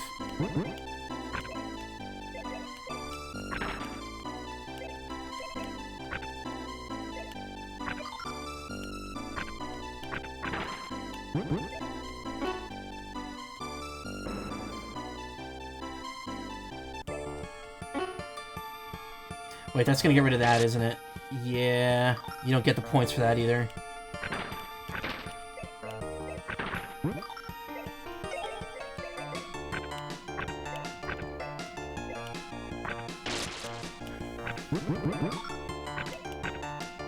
I'm getting the hang of it. It's definitely a little slow. Opponent can't hard drop. Oh, right. Well, it's weird because they call it a hard drop, but it's not a hard drop. A hard drop's instant. There's no instant drop in this game.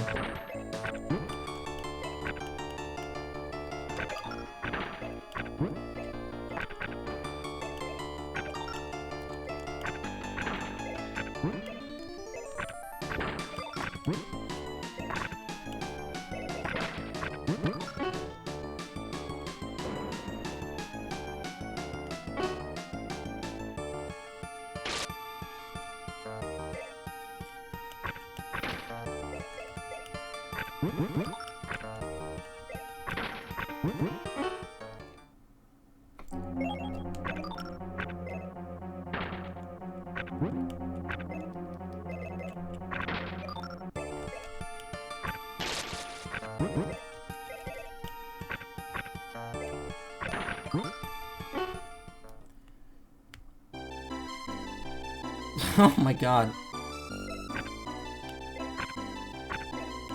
I think this is, they can't... Any blocks garbage they send me lowers my stack.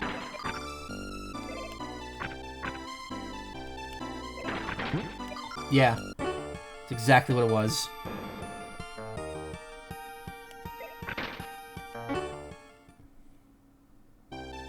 So you can't choose. It's automatically going to use whatever your highest level is.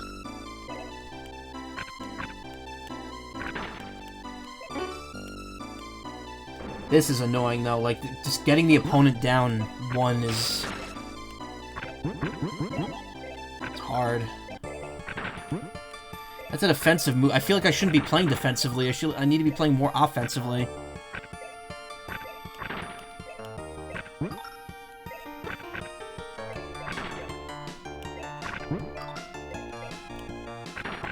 And again, I keep getting my eyes on the prize with those pieces, but, like, then I don't get the piece I want. Because the opponent takes it.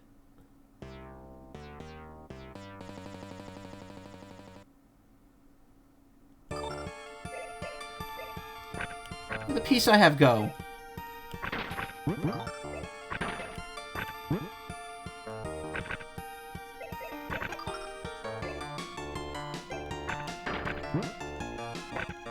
Really could have used that line piece.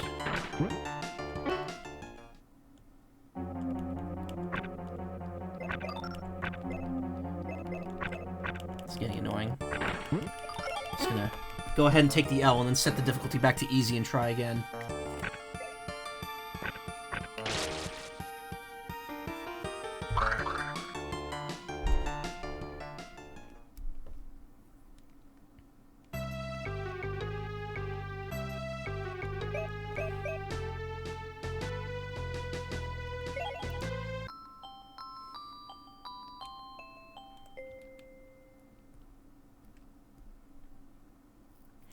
You know, they translated the old Tetris. I don't understand why they couldn't, like, put a translation of this in. It wouldn't ruin the integrity of the game. So by default, this was uneasy. Like, this is the standard mode.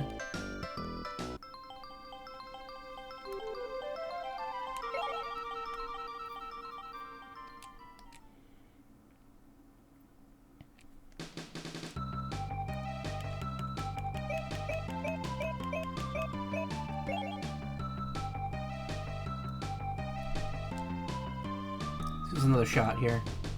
There's not much to this game, really, if it's just the versus mode.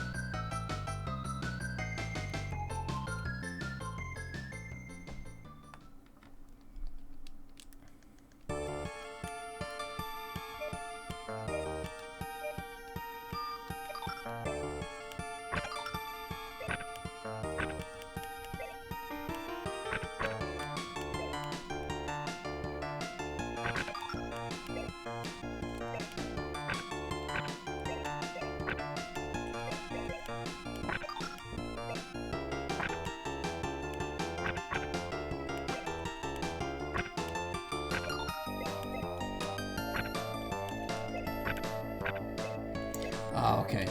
We're doing this now. I'm getting the same piece like 5 times in a row.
Music kind of takes me out.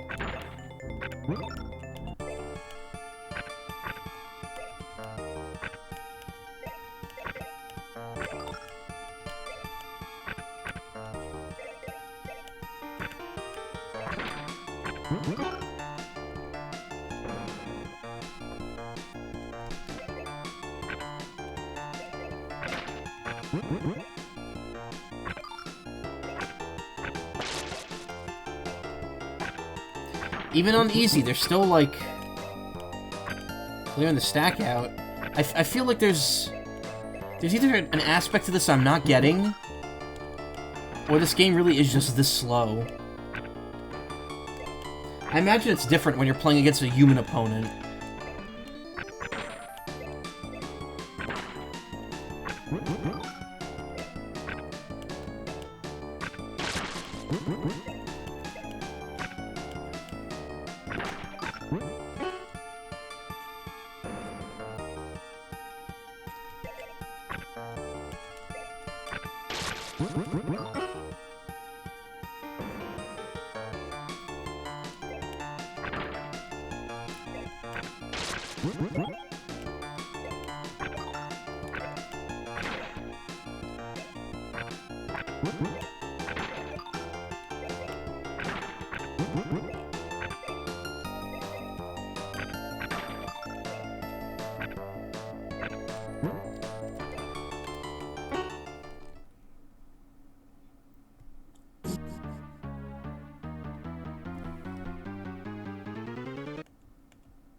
Ah.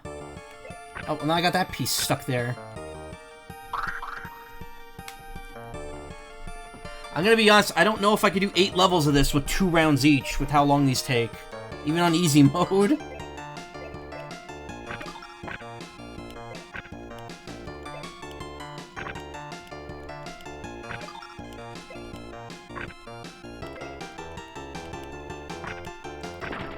Honestly wondering if it might just be better to forget the special abilities altogether and just go after the big hits.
I don't know. There's just...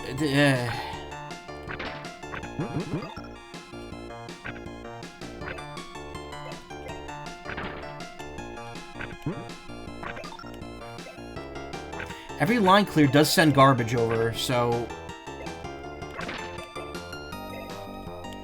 It's worth, I mean, just clearing a single line, but, like... I don't know.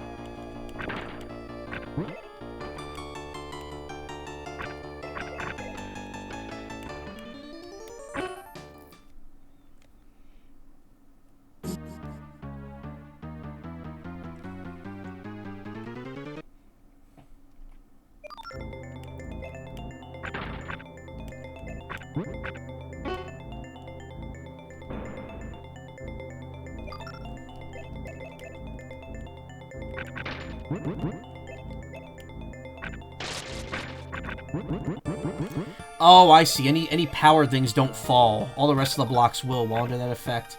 That's kind of not great for me.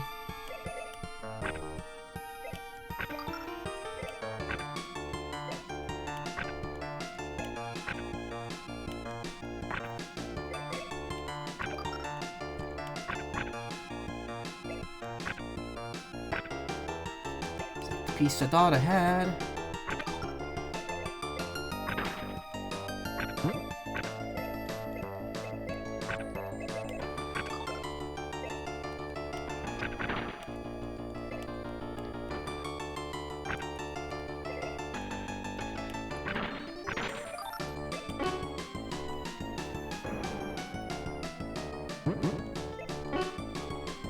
This will help me out. Get rid of that.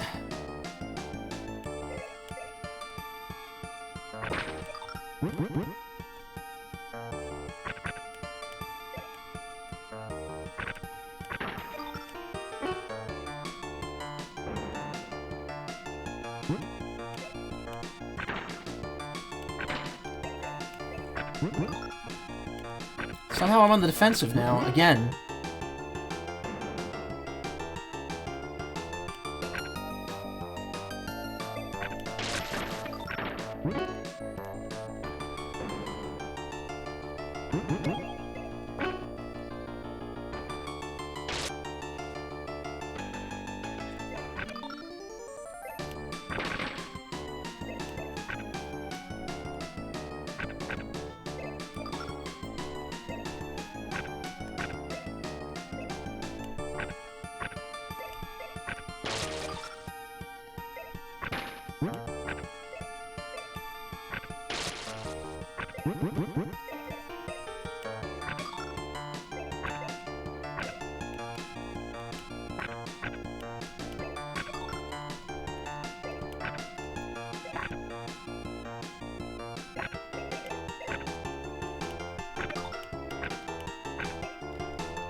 I'm not gonna lie, I'm kind of zoning out here. Because I just feel like this battle's, like, getting tediously impossible to actually win.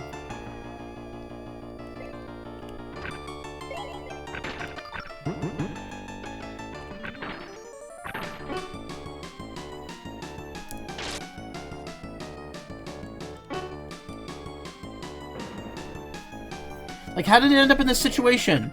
Like, what did I do wrong that all of a sudden now I'm almost dead and the opponent is still winning? Like, I actually don't know what I should have done differently there. I was using the abilities. I was playing Tetris. I have no idea why I lost. Where did I miss the assignment here?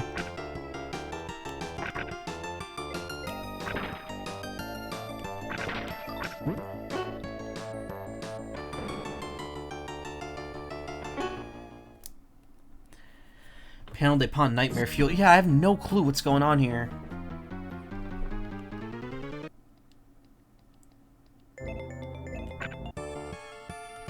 Oh. Right, any sort of top out. God.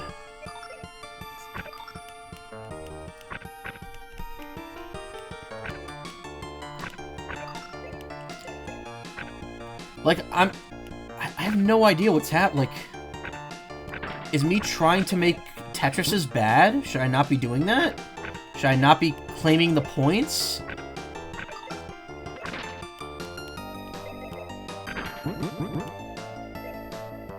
Honestly, I think getting a bunch of singles might be better, just because I could quickly rack up the garbage over there.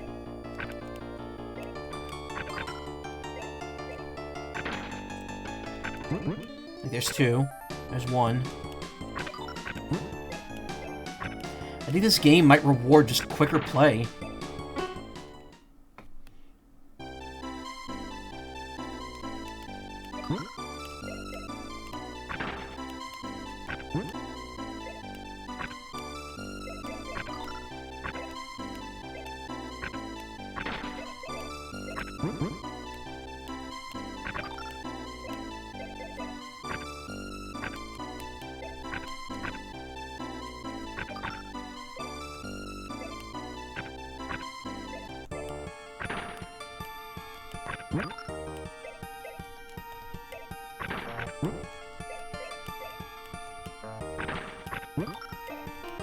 Yeah, I think that's exactly what you have to do. I think you just have to clear as many lines as you can as quickly as you can.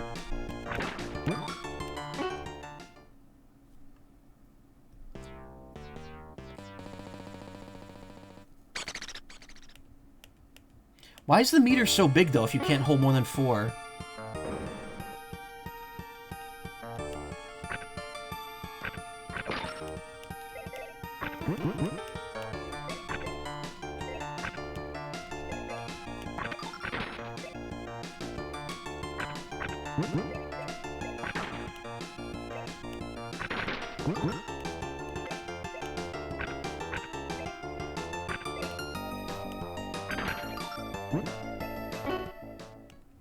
How is he not topped out yet? There we go. Some marathon mode. It's weird, like... It seems like the game just wants to incentivize you getting as many singles as you can quickly to increase your opponent. To increase your opponent's garbage size. That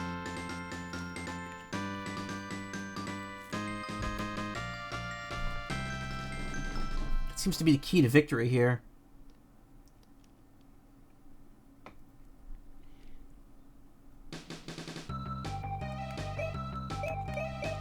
Oh, you could choose who your opponent is.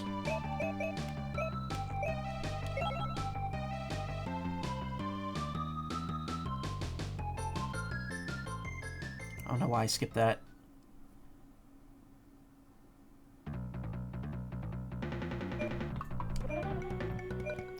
Thinking about Panel Pond. Yeah, there is definitely some of that DNA in this game, but I don't know.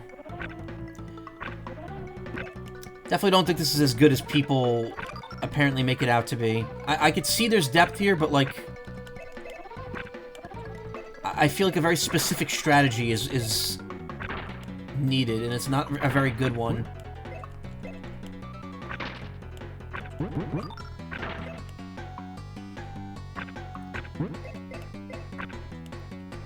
Maybe there's depth to this I'm not getting.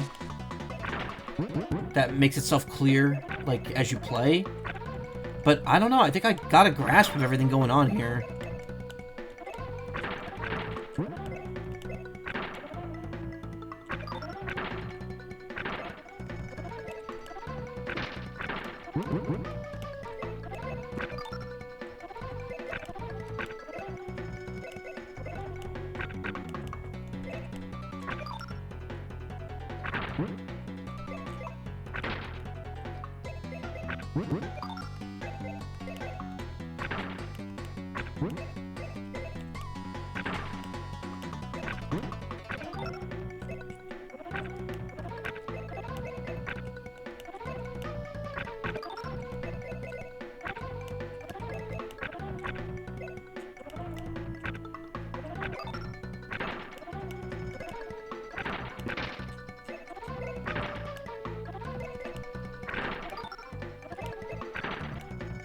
Also, we're counting each other's garbage here.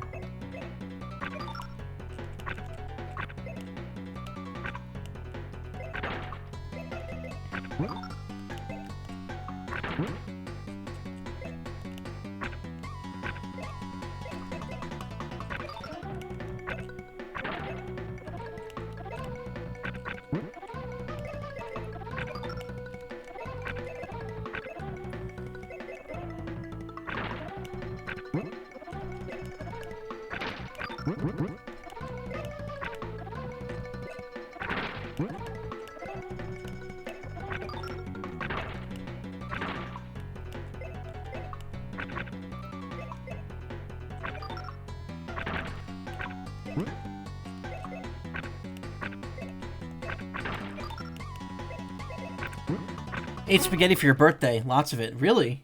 Nice. What'd you do that for? What is that? Ah.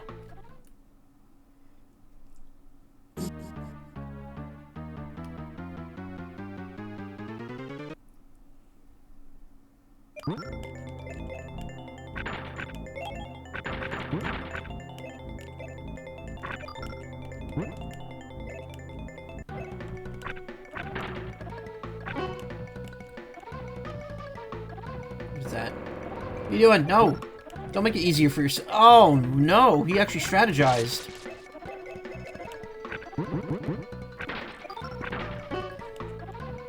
Why is he getting so much power?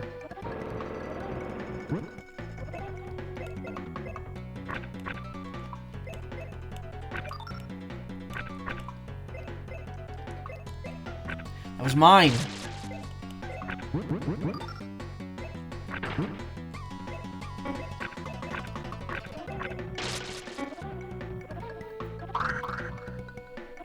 They had a brain cell there for a second. Alright. Sorry to say this, but we need to get out of here. I was looking forward to this one, too. That's kind of a letdown. I'm not blaming the collection for that. I'm blaming my expectations for what this game was like. I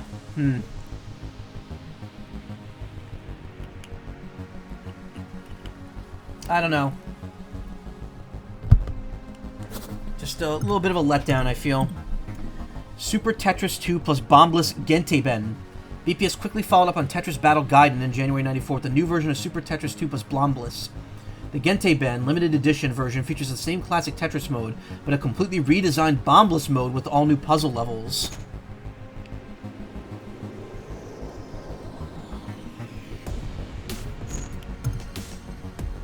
While Tsuchi advertised its games over a period of many months, BPS seemed to have taken just one ad noting the release of Super Tetris 2 plus Bombliss Genteben. It's noted the original edition had sold 500,000 copies by this point, and this new limited edition would indeed only be printed in a small run.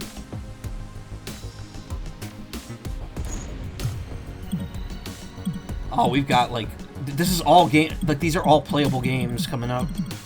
Still.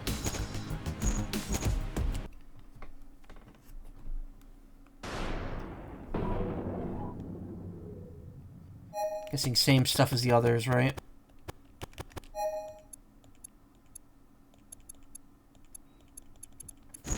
Yeah, I don't think there's anything different here. Literally the same modes. Again, it's weird that they give us so many of the same game instead of include some different spin-offs. But I mean, it's also probably rights holders and stuff, so you have to kind of go with what you can get.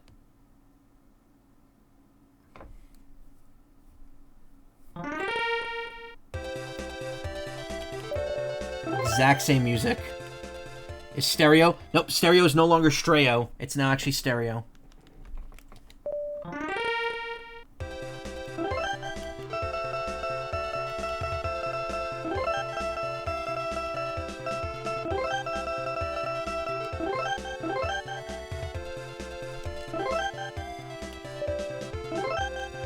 It's like literally the exact same thing.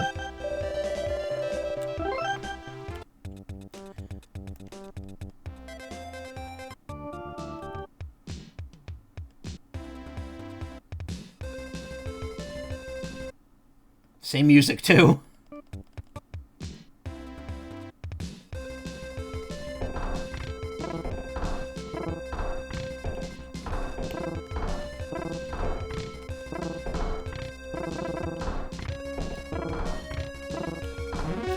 Had a random piece of inspiration. Bombliss, Tetris, and Puyo Puyo as people. I mean, that's literally just Puyo Puyo Tetris. You had characters based on each of the designs and stuff. Literally, the Tetris characters in Puyo Puyo Tetris are named after the blocks. L, J, I.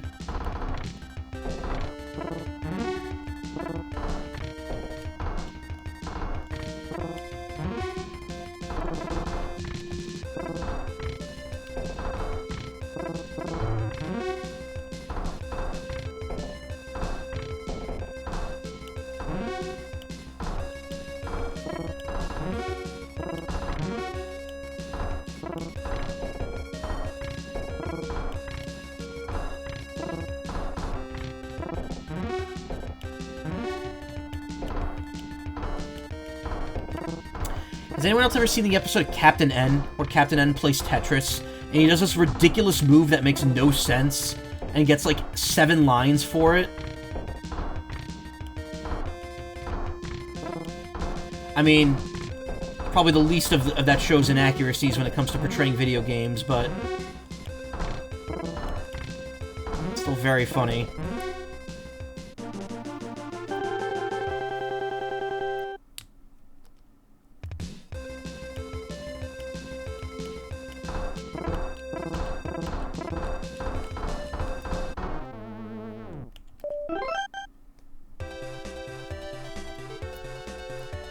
I know there's Deadly Cutsman. Deadly Cutsman. So is contest the same, or is just puzzle? No, these are different. Look, it's harder. There's no big bomb in the middle now. Now it's just a small bomb. This is literally a Bombliss for super players. Bombliss, the lost levels.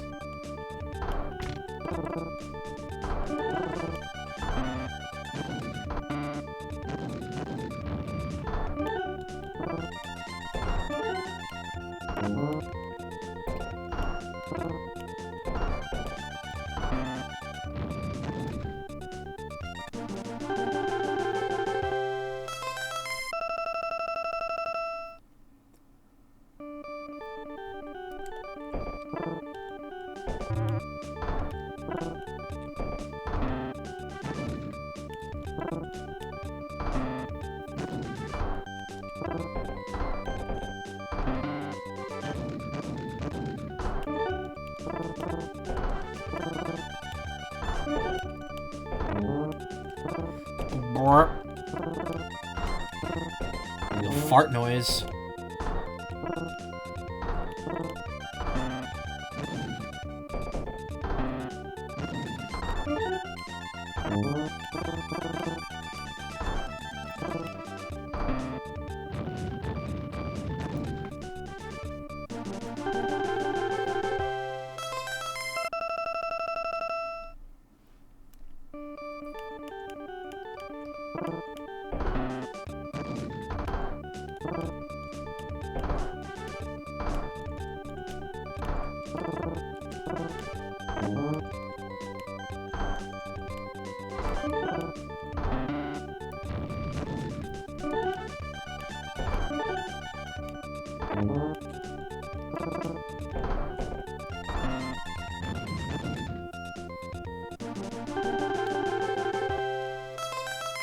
It stands under that's all I can hear with this music. Oh, yeah, kind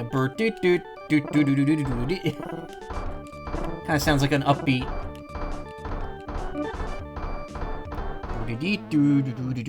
Like it sound. There's similar notation to it. Let's see if these puzzles are any different. Yes, they are. They're lined up. They're lined up differently.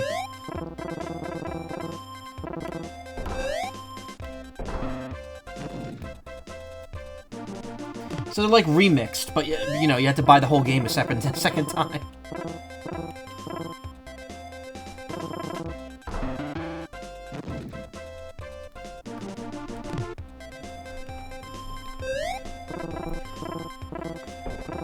Has the same beats as the original.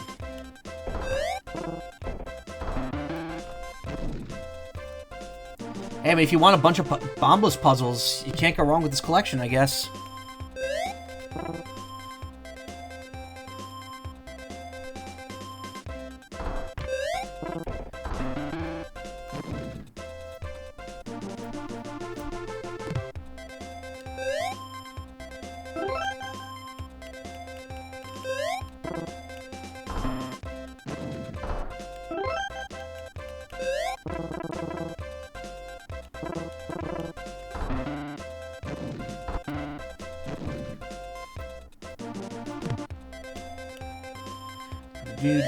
Like, the pieces they're using are almost exactly the same.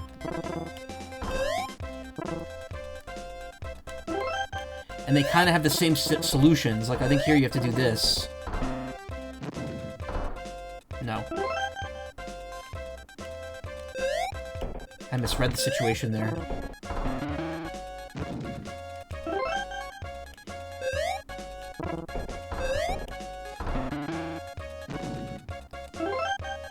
Or not.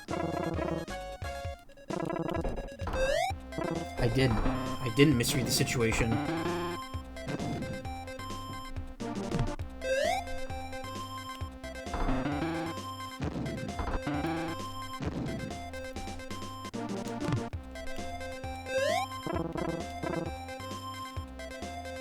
Huh.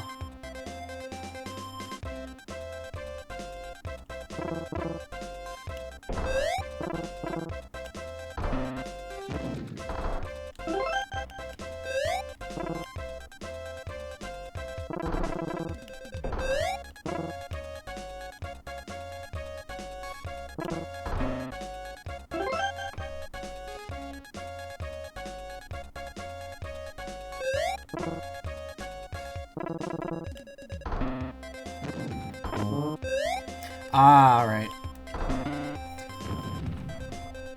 That was mirroring that same setup. These are like they like the beat again. The puzzles are exactly the like same setup with the same pieces needed. They just changed how like where you put them. Like look at this one. This one. Okay, this one. You have to set these two up in the middle and then put this one over here. The other one, the other version of it, you had to put them both on the left side.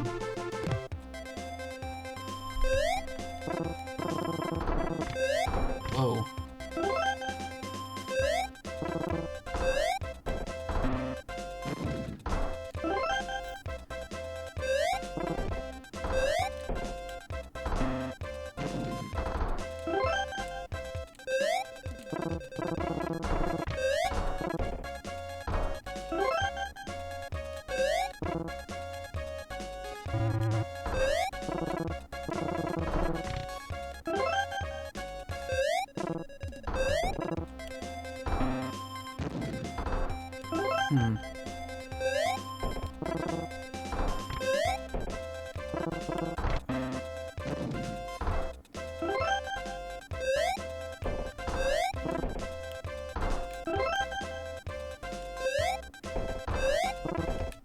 I keep going too far there. I don't even think this is a solution. I'm just...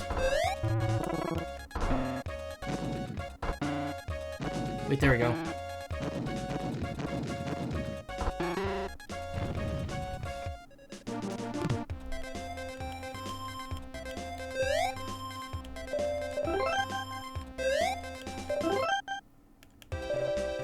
Cool. Again, more of the same. I do wish there was a little more variety. Like, they could have just left the NES and, original SNES version of this out. Or, I don't know, maybe because the puzzles are different, but, like, the original NES version did not need to be in this as well as the SNES version, if they were limited on what games they could put in. I feel like, you know, I would have loved to see Faces Tris 3, as weird and awful as that game sounds. But, you know, it is what it is. I'm definitely enjoying what's here. I don't know if I'd spend a ton of time playing these, overall. But it's cool to, like, go back and experience these games that I never got to play as a kid.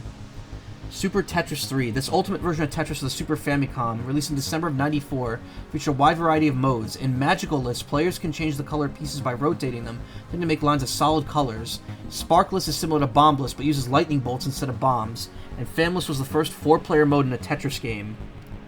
Famless.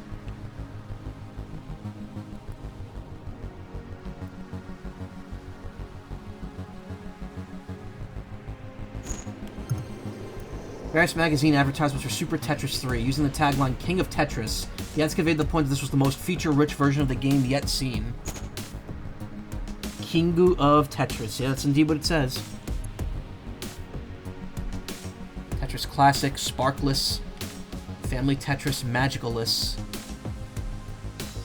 Very obscure imagery.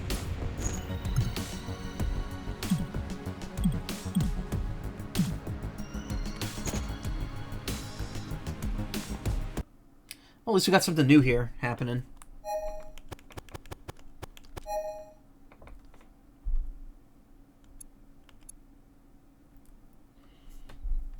Tetris Classic, Magicalist, and Sparkless in 1-2-player modes. Famless is for 2 to 4 players. Classic can be played endless or standard. Endless mode speed gradually increases. Standard mode similar to rules of Tetris for the Famicom. You begin with 3 lives. Oh, really? Going back to that system. Magicalist Tetronomios change color when you rotate them. Create a line of 1 solid color, and you'll clear all blocks of that color from the board. Smaller gray pieces occasionally appear. These cannot be cleared normally, but if you complete a solid color line, all gray blocks will change to that color. Flashing Almighty Tetrominos works any color, but will not be cleared away after a solid color line completion. In Sparkless, you cannot clear lines simply by creating lines of Tetrominos. Instead, certain Tetrominos will contain lightning blocks. When you clear a block that includes a line that includes a lightning block, sparks of lightning will extend in 4 directions from that block, destroying any blocks the lightning touches. More lines you complete at once, the longer the lightning will stretch. And of course, if the lightning strikes another lightning block, that block will also activate, causing a chain reaction. Sparkless contains both contest and puzzle modes. In contest mode, you try to clear each mode or clear each stage before you top out or run out of blocks. In puzzle mode, you have a pre-selected set of blocks. Must figure out how to clear. Okay, it's the same shit. Finally, Famless mode lets you play 4-player Tetris. Before starting a game, each player can select their speed by pressing up and down and level by pressing left and right. Please note that Famless is no 1-player mode, so you must have at least 2 players to continue. Pay special attention to the effect of the panel at the bottom right of your play area. This shows the effects of what will happen when you clear a line. For example, if you have a clear line while the panel reads plus 4p, you'll add lines to player 4's matrix. However, if the panel reads, for example, minus 2p, you'll subtract 2 lines from player 2's matrix. Oh, so it's like Yoshi's Cookie, which Bulletproof Software also made. The multiplayer mode in that had a system where you could just hinder yourself if you cleared lines at the wrong time. Try to time line clears so that you attack enemies and help yourself, not the other way around. Interesting.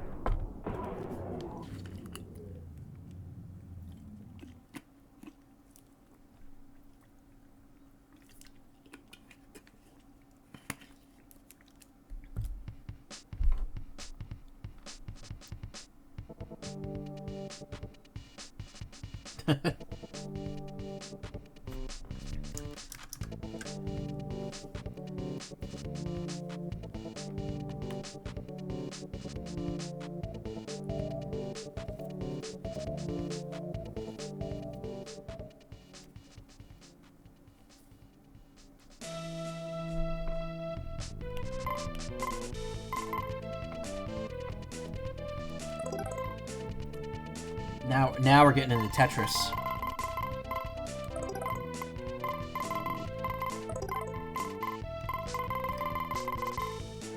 Where's Aqualist, though? Rank beginner? Excuse you. This will not stand. Tetris Classic, standard.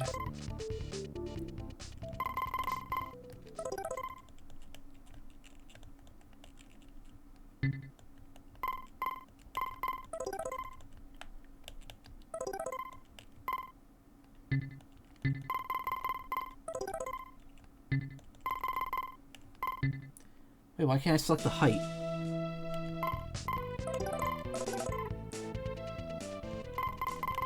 Babby mode? That'll be soon. Technotris returns.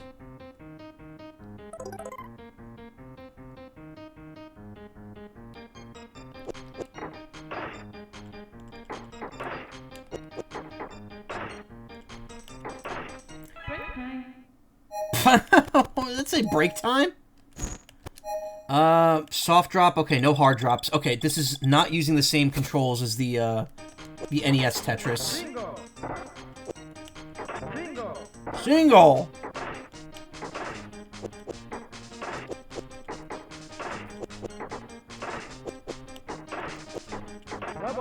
Double!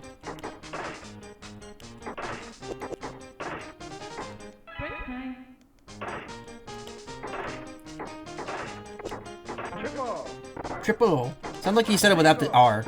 Tipple.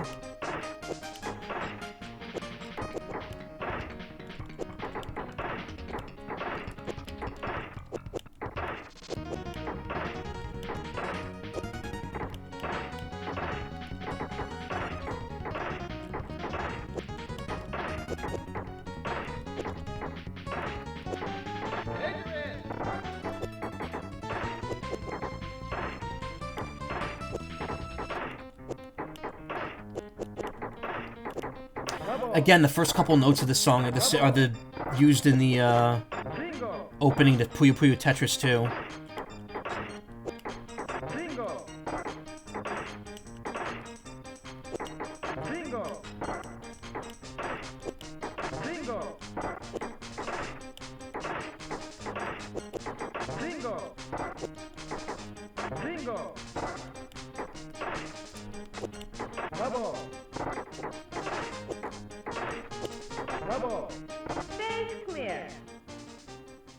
Borb? Hey Trixie, how you doing? Let me Borb.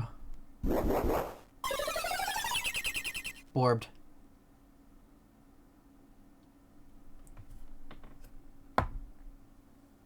I don't know, here we go. I keep hearing Wingle instead of Single. Wingle! Yo, look at that dude in the front. He is breaking it down.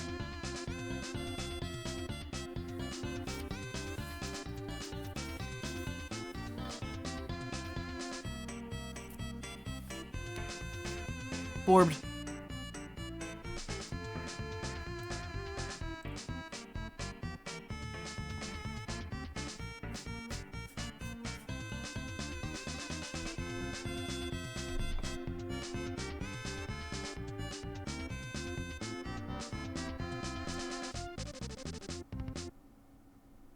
Ba-dum-bum.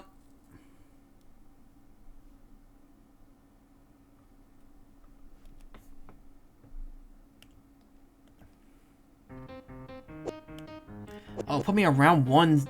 It put me on stage 0, but with one thing. I don't want to do that. Oh, no.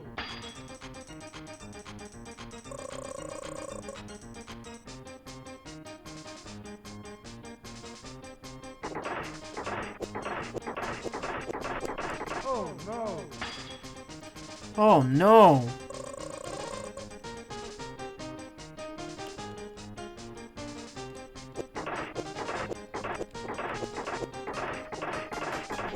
Oh, no.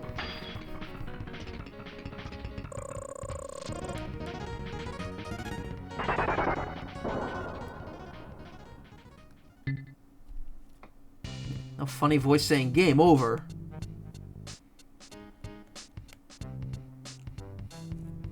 Level 0.1. Oh, that's the level I stopped on. Well, here's my question. Why can't I, go to 9 point... I can only go to the highest one I've unlocked? So wait. If I do 0.1, can I unlock 0.2? And then do 9.2? Or do I have to actually beat each one? Speedrun mode. Yeah, I'm not necessarily looking to speedrun. I just want to... Bingo. Bingo. Bingo. Wingle. Double.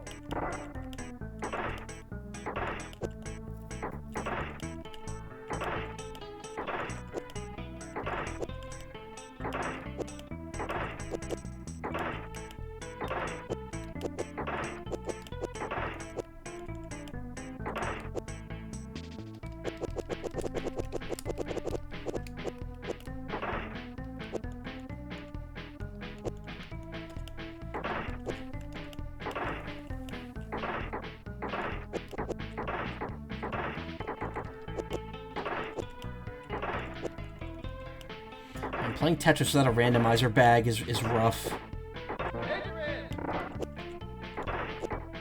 Triple.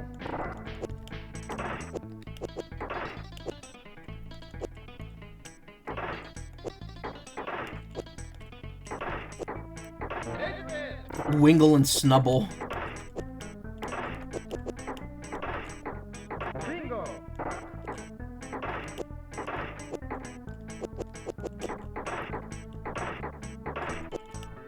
Bingo.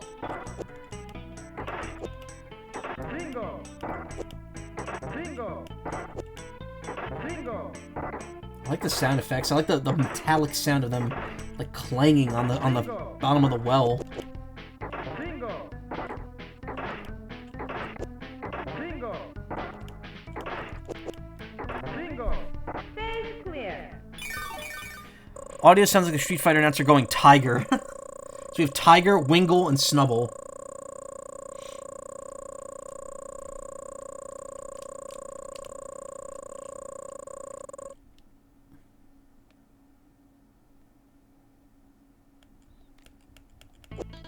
Round 1, stage 1. Wow, so you actually have to clear stage 9 on each, like, well difficulty to unlock the next one. That's bizarre. None of the other Tetris games are like that. The Game Boy Tetris game and NES Tetris games by Nintendo didn't have that. Oh no.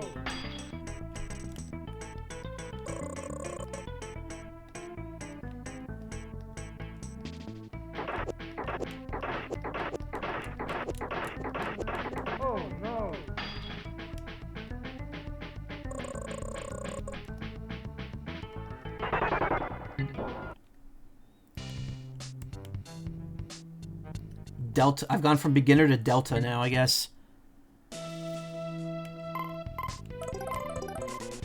So yeah, you can't, yeah, you have to actually beat 9.0, 9.1, 9 in succession to unlock the rounds above it. That's interesting.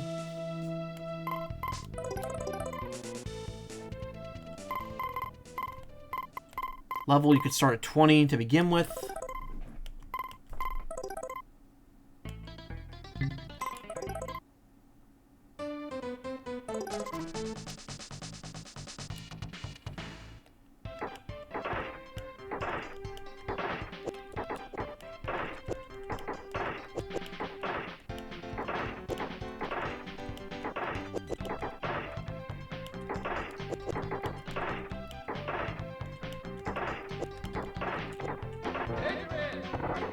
Tetris!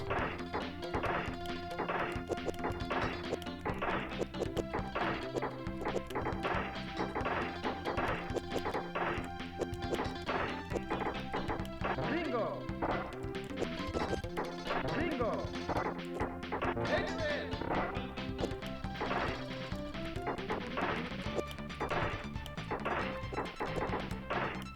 You only have one life in this mode.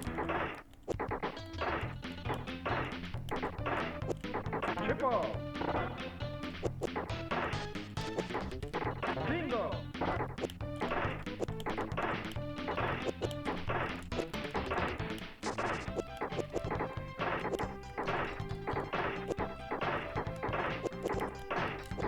Double! Tetris! Flashing's a little intense at times. Double! Bingo! Bingo! Bingo! Double!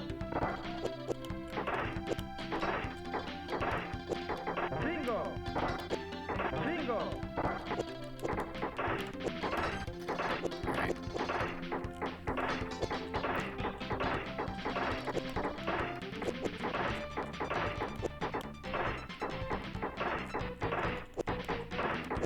Bingo! Bingo! Bingo! Bingo! Bingo!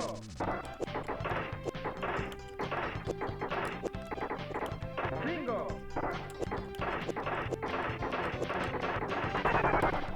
This was before warnings were a full-blown thing in games, yeah. That was the top score, apparently, yeah. Now my rank's back to beginner, though. Weird.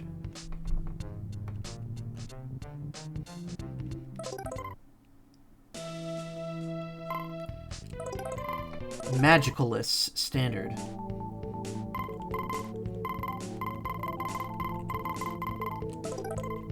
Once again, kind of limited here.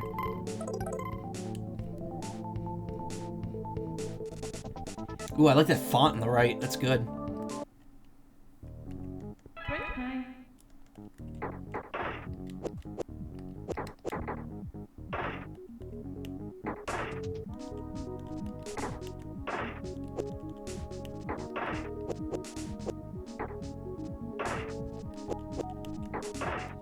Oh, you're able to change the colors.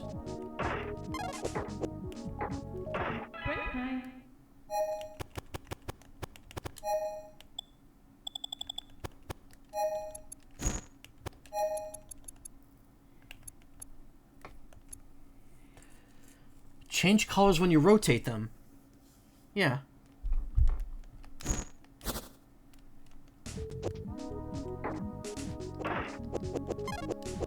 Oh, I see. You have to rotate them fully. Yeah, oh, alright. So that's a little tougher than it seems.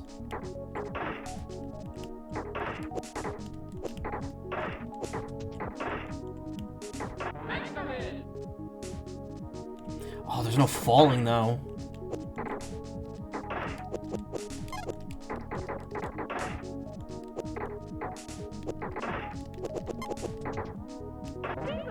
You don't get a lot of time to do that.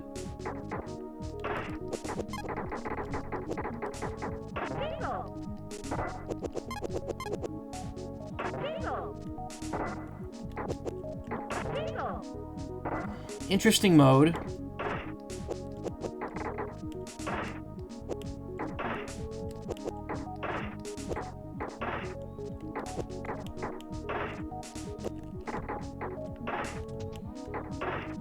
Where's Cube? Cube.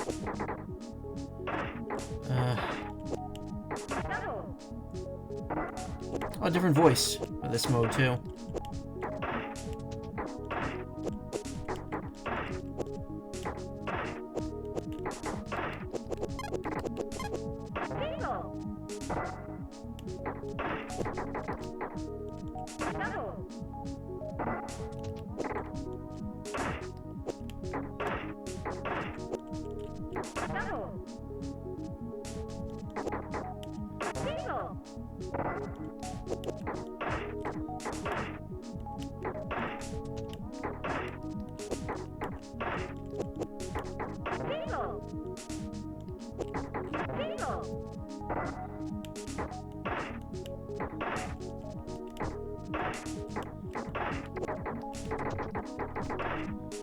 The fact that you can't change the color without actually being able to rotate is kind of a weird thing.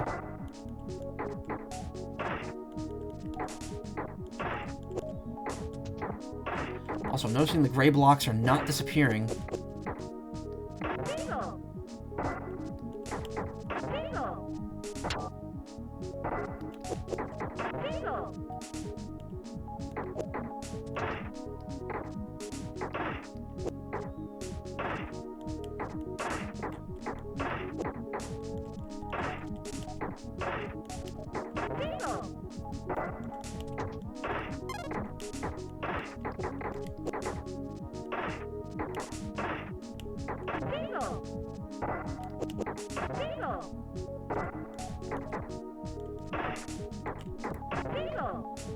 Stage clear. Interesting. I don't really know if how much mileage I'd get out of this mode. Oh, the Nazca lines.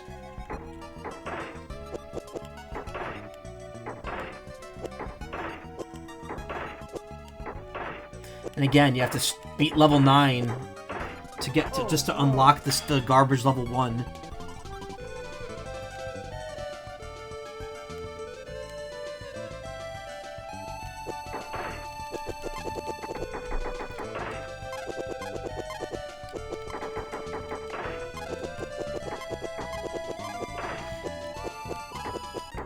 Oh, I see. There's actually a thing on the thing on the left tells you what color it's gonna be, and you can go backwards if you flip the other way. But the fact that you need to flip it like a whole rotation to get to change is kind of annoying. I feel like that's kind of a flaw here, because you're really not getting enough time to do that.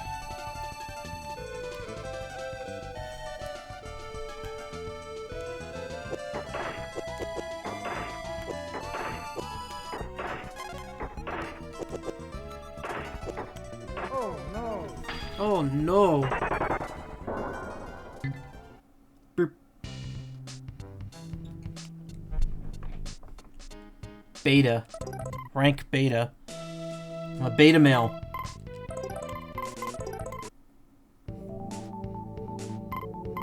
So same thing, just endless. Not really much point in showing that off, huh? Sparkless. Contest and puzzle.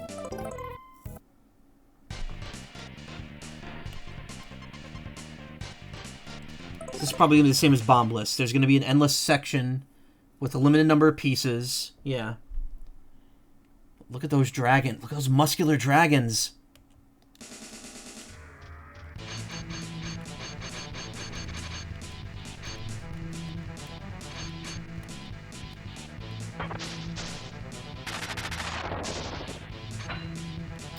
I recall this being the Bombliss mode in, newer Tetris games, like the one that Ubisoft put on the 3DS,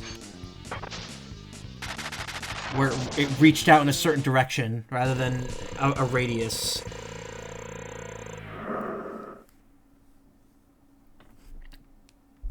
So it was like fake Bombliss. But ultimately the rules are the same.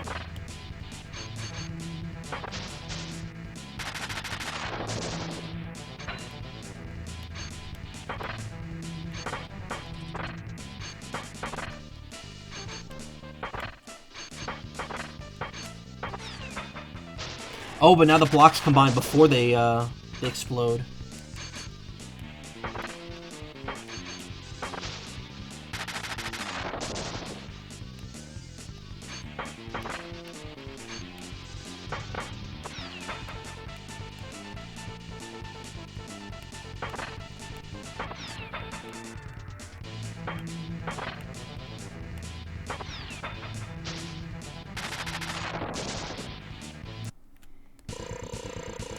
Alright, neat little new coat of paint on this. If the next game wasn't also a Bombliss game, I would be a little more hyped about a change of scenery, which is always nice.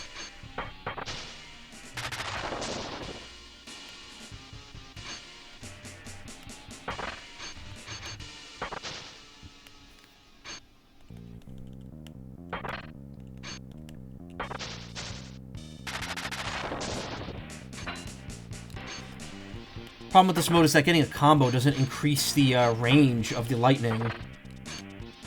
It increases the length of it, but it doesn't increase the actual like radius it hits.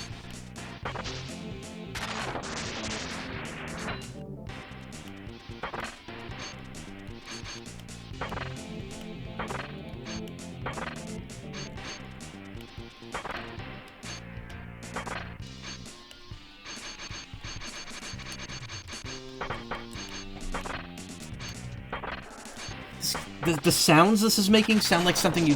like, it sounds like kitchen noises. It's making me hungry.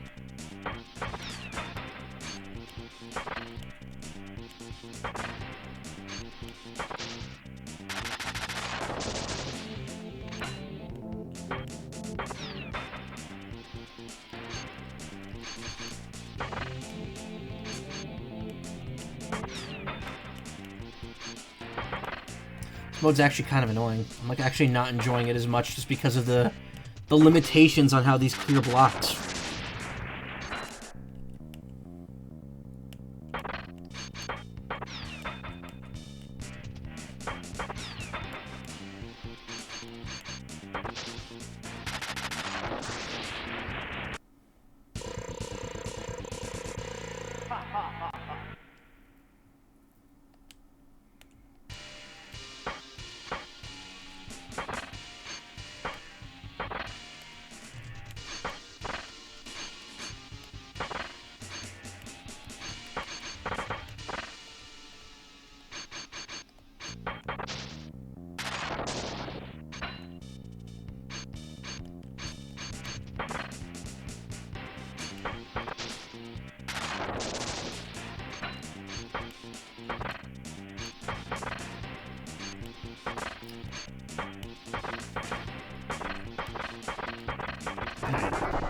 Cool. It's cool, I guess.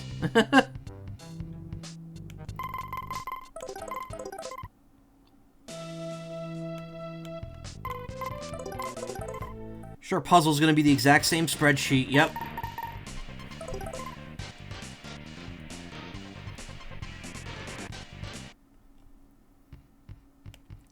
Look at that wizard there. He's not pondering his orbs. He's pondering his cubes.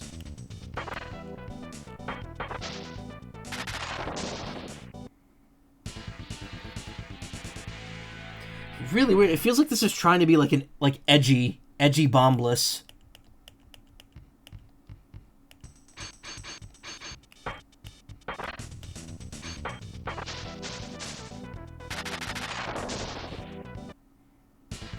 Also, I like that he does a little like thing with his hand there. It gives you the satisfactory look in the corner. The wizard.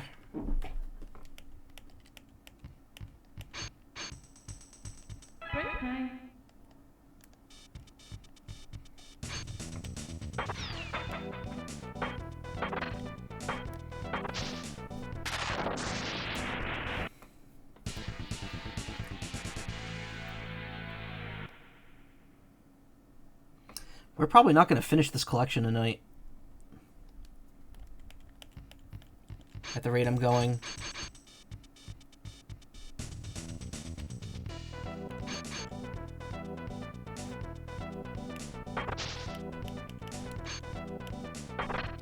Whoops, failed.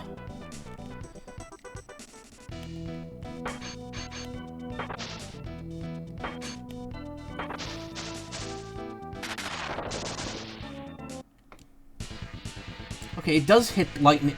There is like a radius to it, I guess. I don't know.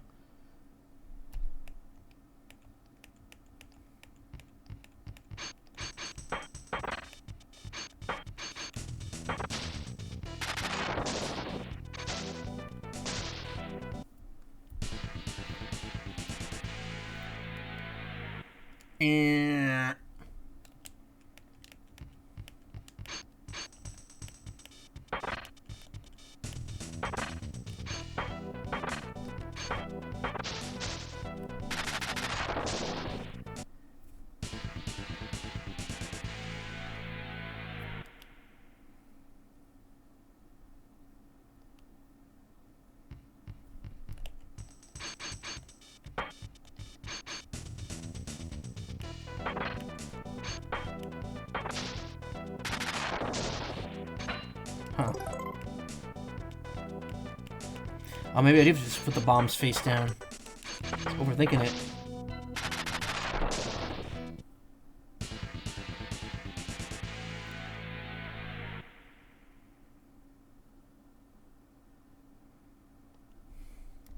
What are those spike pieces at the bottom?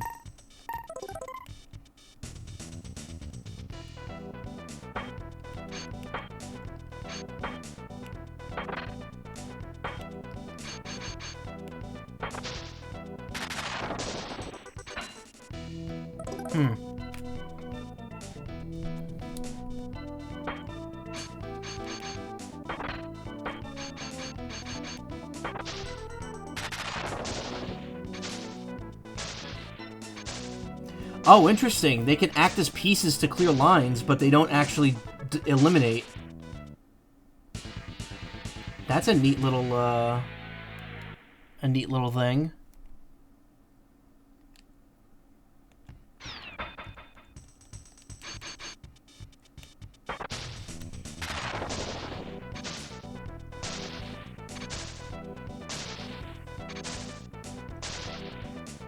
Also, I just noticed the wizard in the corner, the one shooting lightning.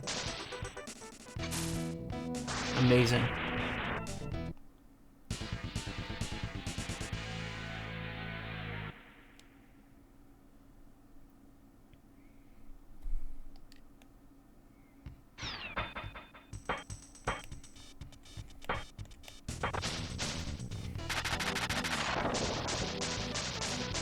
That's cool. It's a neat chain reaction.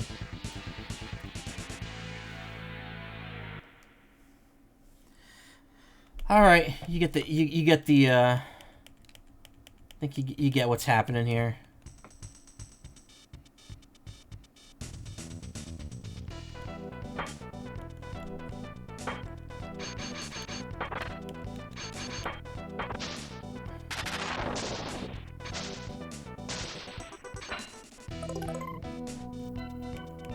So I am curious as to what you do with this puzzle. Maybe this.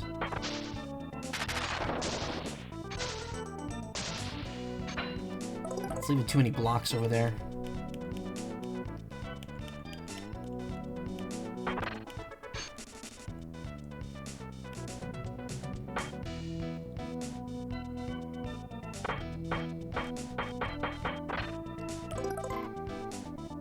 I'm really curious about this one, actually.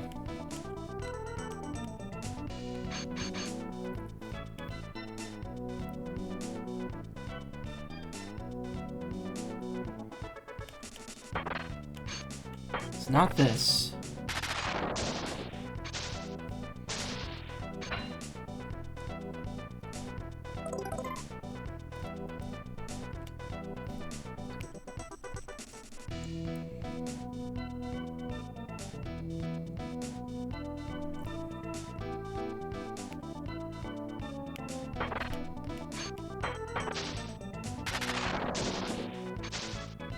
Still leaves those two blocks in the corner. Yeah, that's interesting.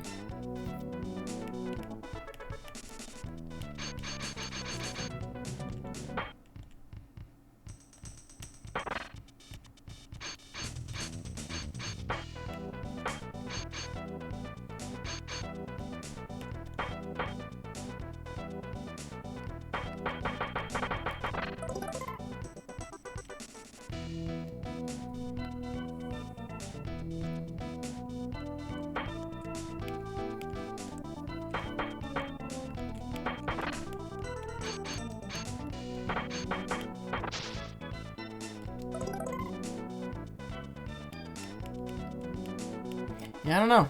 This one's a little much.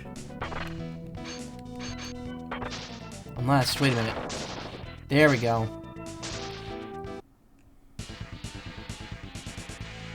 Okay, now I'm good.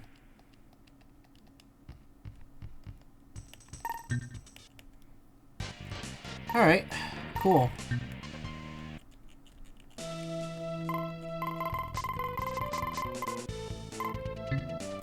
Again, neat selection of modes. I mean, when I was a kid, if I was a kid with this game, I'd probably be like, hey, I could play this forever.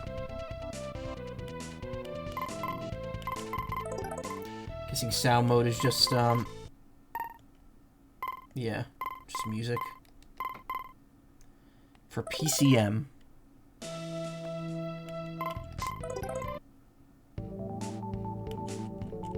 Oh, I actually need multiple controllers for this. Okay, wait. I can make that happen.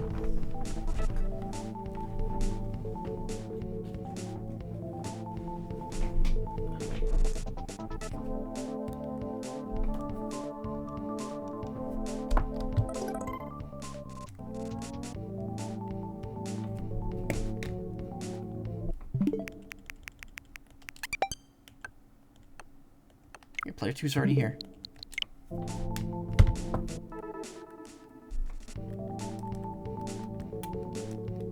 Oh, maybe I need to back out and come back in.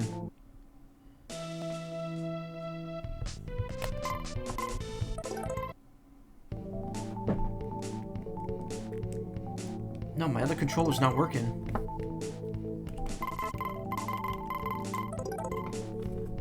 Waiting another player's.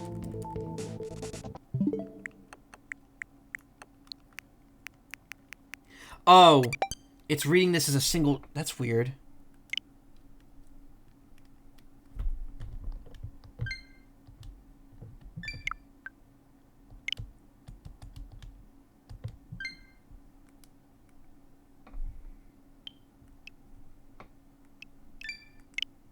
Alright.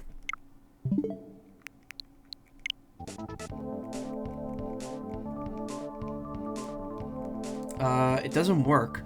Oh, does a single joy... No, that can't be. No, once again, it's not synced properly. What the hell? Why is it only coming up as a single Joy-Con? Or a half of a Joy-Con?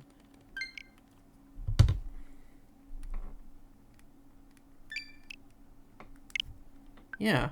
Let's keep it like that.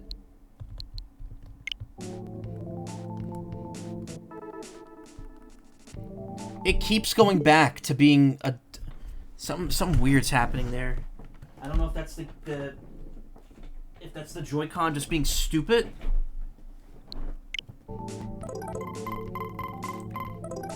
There should be no reason why I can't play that with one Joy-Con each.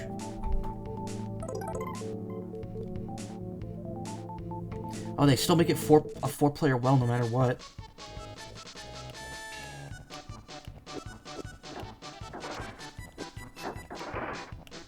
Oh god, look how quickly those panels change.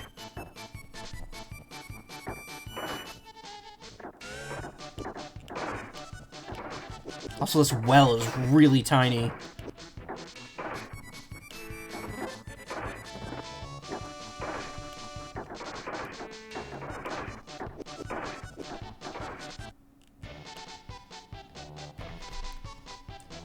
Of course, the loser gets to choose whether or not you play again.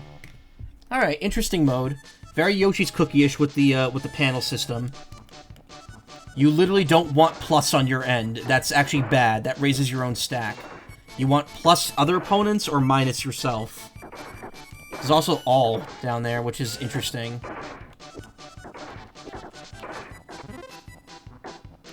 Yeah, like that. Okay, cool. I could honestly see myself busting that out. If people wanted to play, like, multiplayer Tetris with, like, a twist on it. That'd be an interesting little mode to play. So 2 players can also play the other modes together. Which is interesting. How does 2-player Bombliss work? Or, not Bombliss, but Sparkless.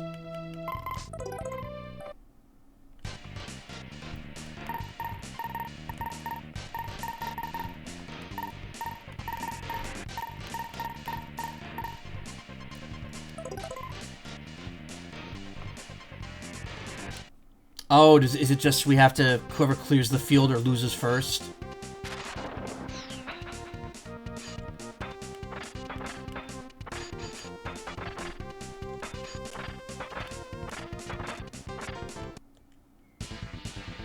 Yeah. Alright, that's interesting.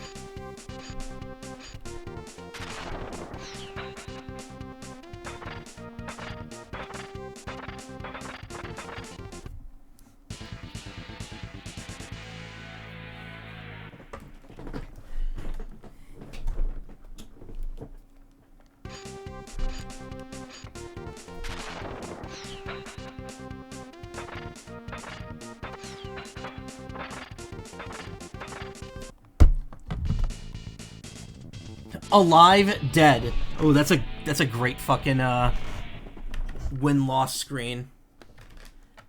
Loser, dead. I'm gonna put the Joy-Cons back here.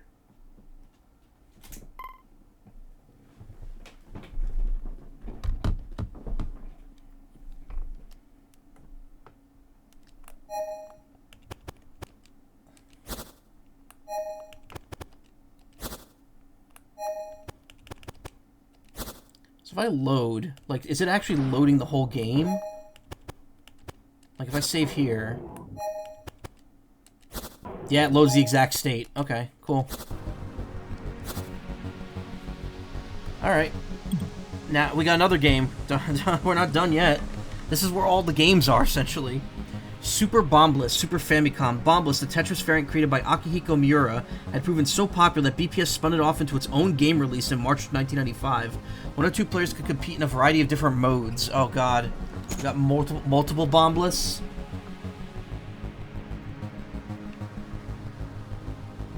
That's right, the Bombliss train doesn't end. I think there's more Bombliss in this game than Tetris. Super Bombliss Game Boy. BPS also released a version of Super Bombliss on the Game Boy. Nintendo released the game in the US and Europe as Tetris Blast.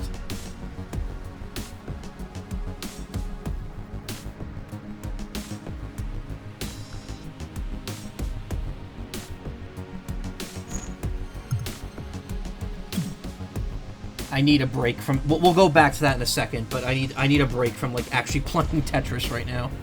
Tetris Goes 3D. 2 Tetris games were released for Nintendo's Virtual Boy, a portable game console with stereoscopic 3D screen. In Japan, BPS released V-Tetris, which was built around standard Tetris gameplay, while Nintendo of America released 3D Tetris, in which players fit 3D polygonal shapes into a volumetric well.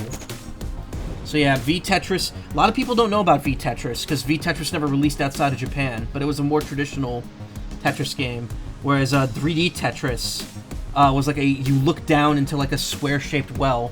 Kind of like that one Super Tetris game I played last time where you go across the walls and like fill in the bottom. It's kind of like that. The Tetris Company. In 1996 was a momentous year for Tetris. The rights to Tetris reverted back to Alexei Pajitnov, but Elord claimed it still had rights to the game. In order to ensure Tetris could continue to be commercialized, Hank's new company, Blue Planet Software Incorporated, established the Tetris Company, LLC, with Elord's affiliate, to serve as the exclusive licensor for Tetris. Under this agreement, the creator of Tetris was finally able to share in the profits from his game's wild success. Tetris X.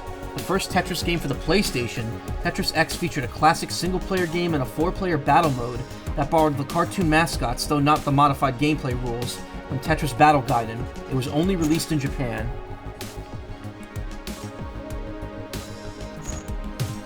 Tetris Plus. Oh, I loved this game. This is on PlayStation and Game Boy, and I had the Game Boy version. I would love to play the PlayStation version of this game at some point. Tetris Plus, an arcade and console game developed by Jaleco? I don't know how to pronounce that company's name.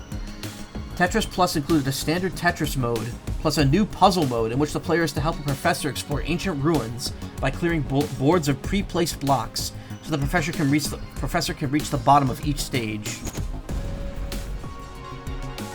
More and more people around the world addicted to Tetris. Newly released Tetris from Jaleco, 32-bit Mega System. This is it, Luigi!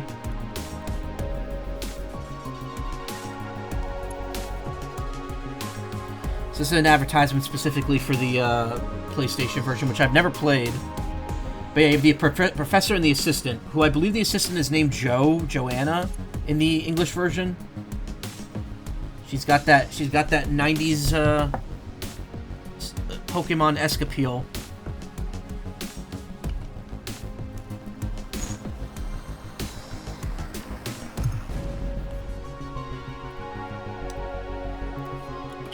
Tetris Jr. Tiny keychain that played Tetris on a black and white LCD screen. Tetris Jr. actually started its life as a bootleg product. Hank Rogers traced the manufacturer back to China, and instead of having them shut down, offered to partner with them to make the product legit. BPS ended up selling 3 million Tetris Jr. keychains in Japan alone. Kind of want to watch this now. In Japan, all of a sudden, there was a fad that came out. You could buy this little 8x12 Tetris machine, and it was called Tetorin. It was, it was a little tiny Tetris game, and so we went to bat, and we chased the company down and said, "No, you can't be doing this. This is a Tetris knockoff." We went to court and stopped them from publishing the game. And rather than have those just start to go black market, what we did is we went upstream and we said, "We'll buy your production." And we upgraded the design, and we sold them in Japan, and Square sold them in the US. By the way, the next keychain game that came after that was Tamagotchi. So we started hey, he pronounced it right. Keychain game boom in Japan with Tetris, and then Tamagotchi came, which was a huge hit. Oh, I know that one, that little blurred one in the front. That's a very popular mini Tetris. Yeah, so that's pretty much what you just saw there is pretty much how all the little videos in this collection go. So like if you read the blurb, you're pretty much getting the whole story already.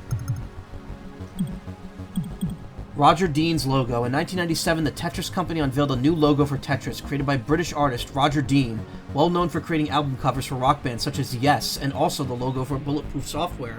This was the official Tetris logo used on all Tetris products until 2019. And then they switched to the logo that you see here. This more like kind of rounded logo. Tetris the Grandmaster. Oh, hell yeah. We're getting into the fun stuff now.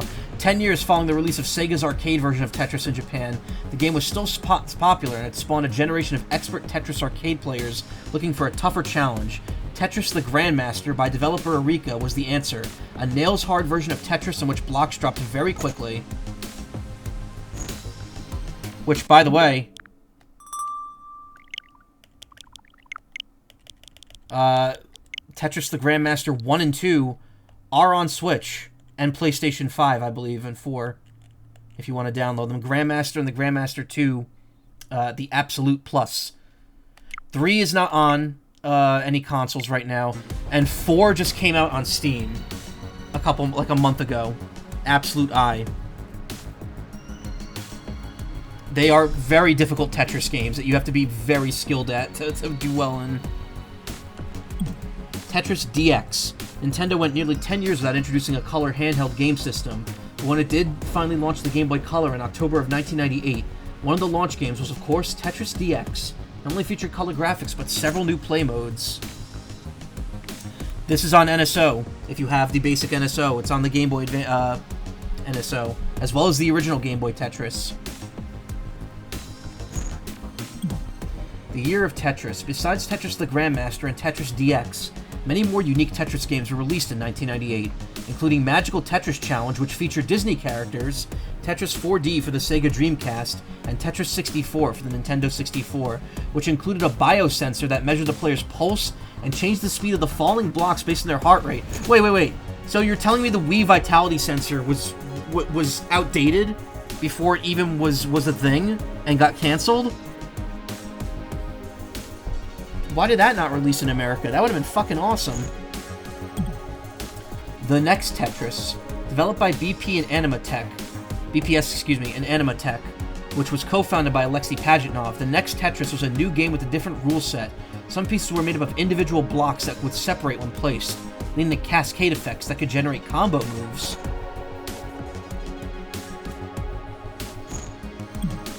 Pandora's Box. In addition to continuing to consult on Tetris games, Alexei Pajitnov had joined Microsoft in 1996 as the company's first full-time game designer. In a 1999 article about his latest game for Microsoft, Pandora's Box, the New York Times reported that Tetris had sold over 50 million copies to that point. Endless Mode. 15 years after its creation, Tetris just kept going and going.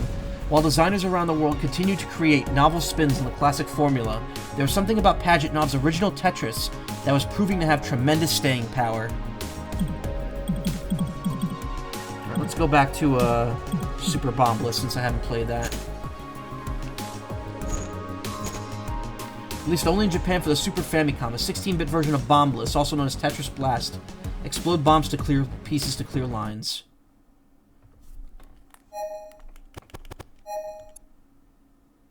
How this many pages on just Bombliss? So this goes back to the more traditional version of it.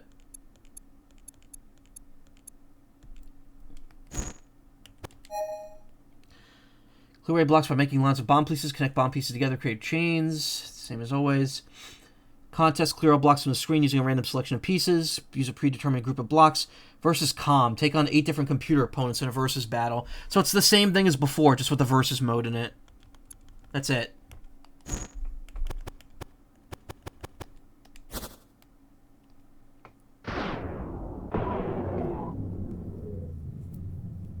Beepus.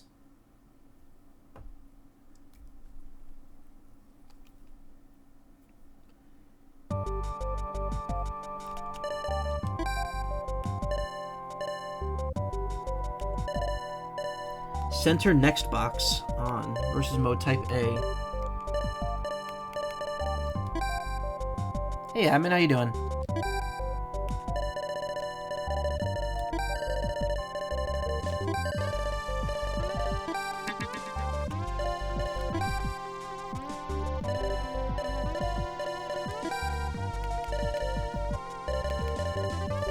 So again, same stuff.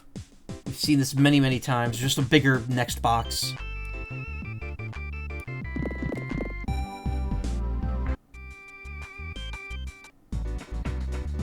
Different music. Good here? Nice.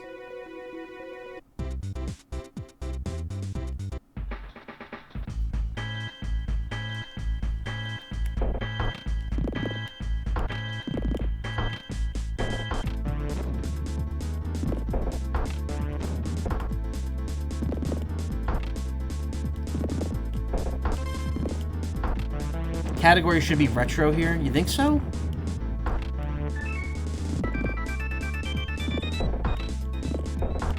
I think I'm playing a specific game, so I think saying Tetris is fine. To be honest, I picked Tetris 99 specifically because it has the most people following it.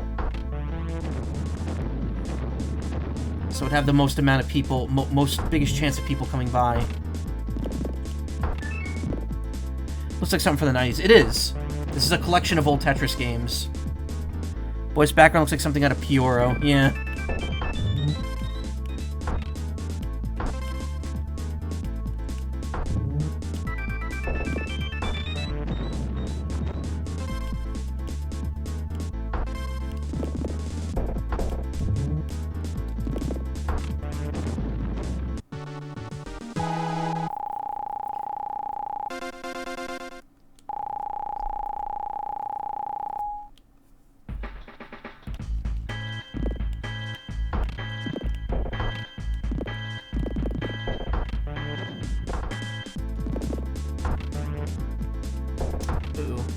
In a bit of a precarious situation here.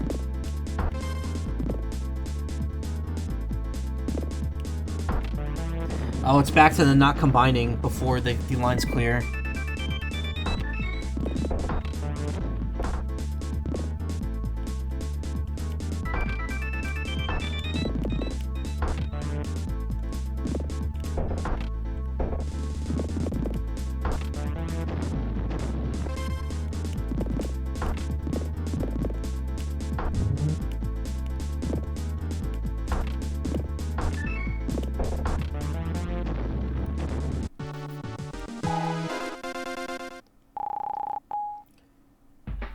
Yeah, it's weird how many like there's almost more Bombliss in this collection than there is Tetris.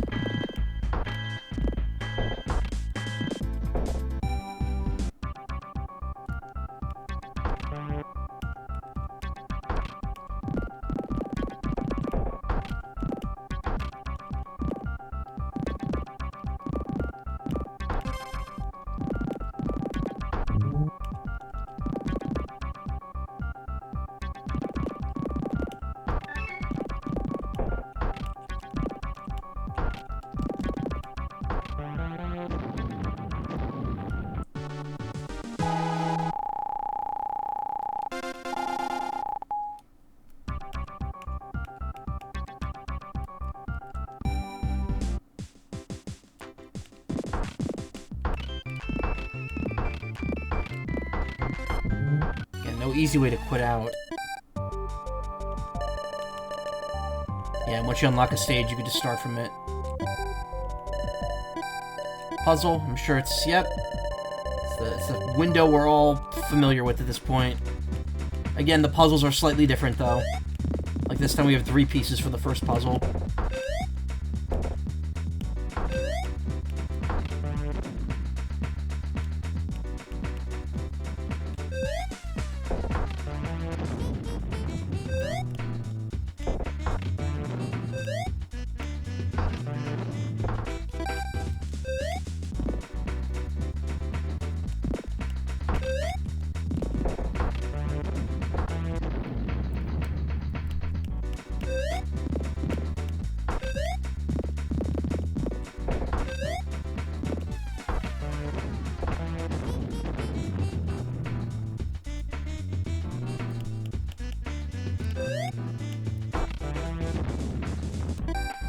Not the right end. It's not the right move. This is the right move.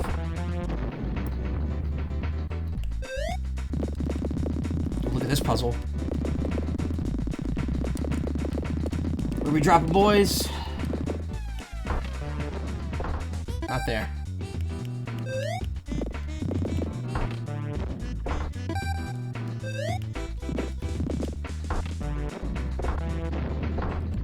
Still not right.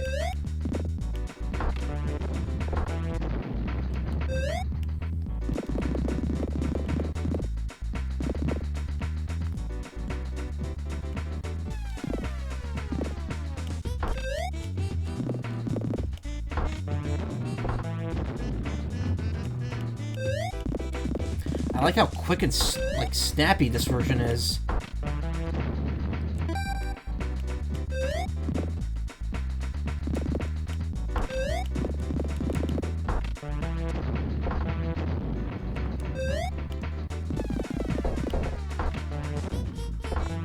Okay.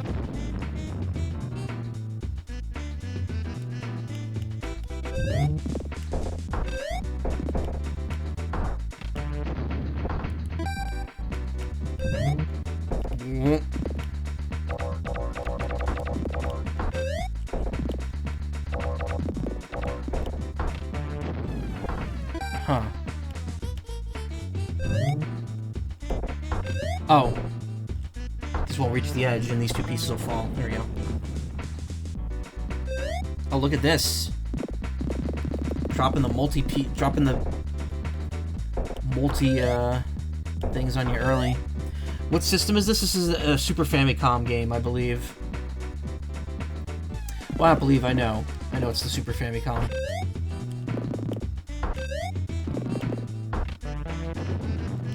Not the right spot for those.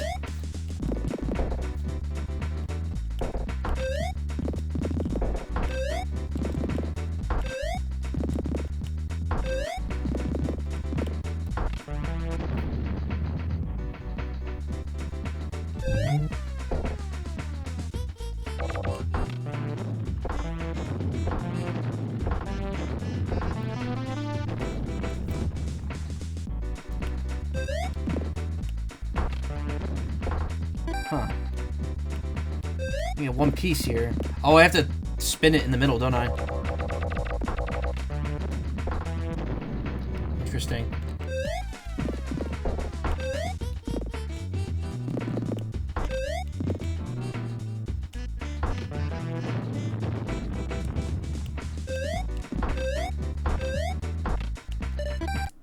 Alright, so, get the gist of that. Again, a lot to do there. No wonder some bleeps sound like Earthbound, yeah. I think this might be a late... Well, this is like 1993, I think this came out. Versus Calm. So this is the new mode here. What is all this? Why do we got, like, bootleg movie monsters? It's a kanji.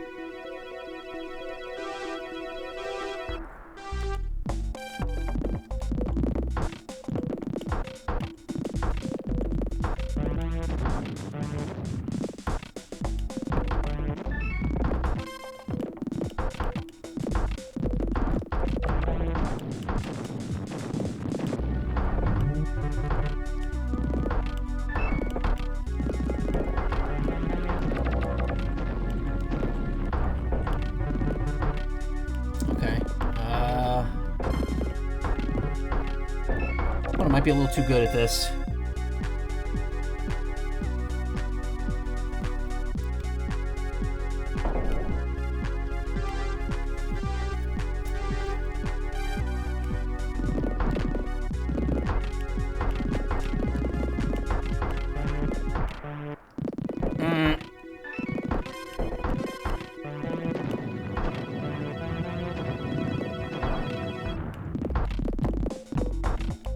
Determines how the opponent gets garbage, because that didn't send any garbage over to them.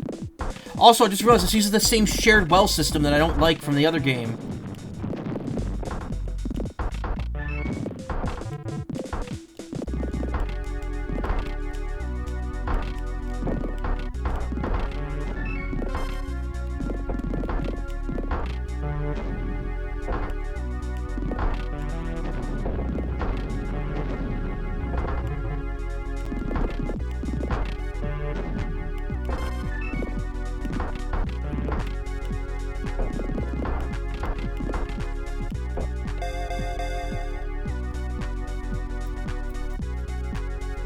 Music's very jazzy.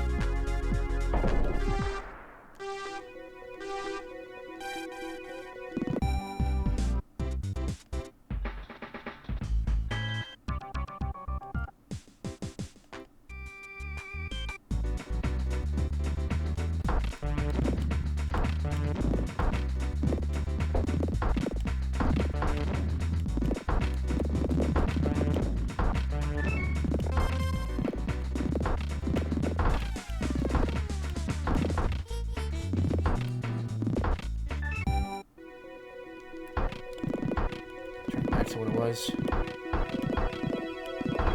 You gonna lose? I think you might. No, never mind.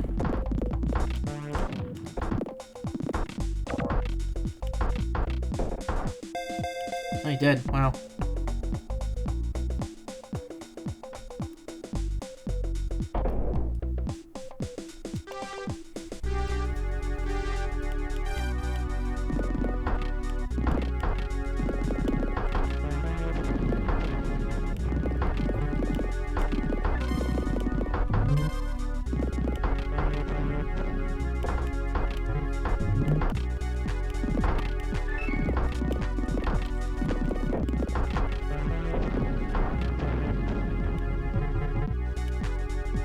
Way easier to win than friggin' Battle Gaiden, that's for sure.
347. All right, let's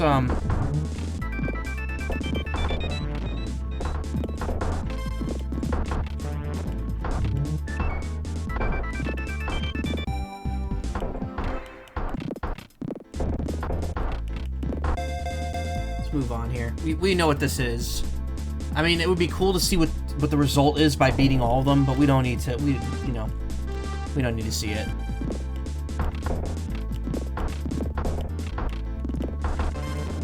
That would just be like an hour trying to beat all the opponents that I don't want to spend, since we're almost at 4 and I've already been streaming for over 3 hours tonight.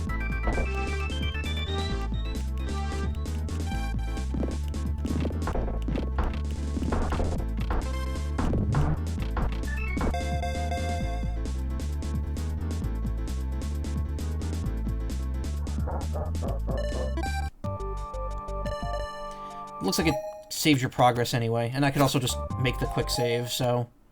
Cool. Alright, so that's Super Bombliss. Again, it's weird how many times they re-released Bombliss, and I guess people kept eating it up, so it kept coming out. So this is the final chapter. A Tetris world. The world is Tetris. Could Tetris get any bigger? Yes, it could. As a new millennium dawned, new ways of playing games were about to greatly expand the number of Tetris players, with no sign of slowing down. Tetris for free everyone. As the 2000s dawned, Tetris wasn't just getting bigger, it was going further. On April 20th, 2000, Shockwave Tetris became the first officially available free online version of Tetris that could be played in a web browser, courtesy of Macromedia's then new website, shockwave.com. Players could listen to musical artists like Q Burn's Abstract Message while they played.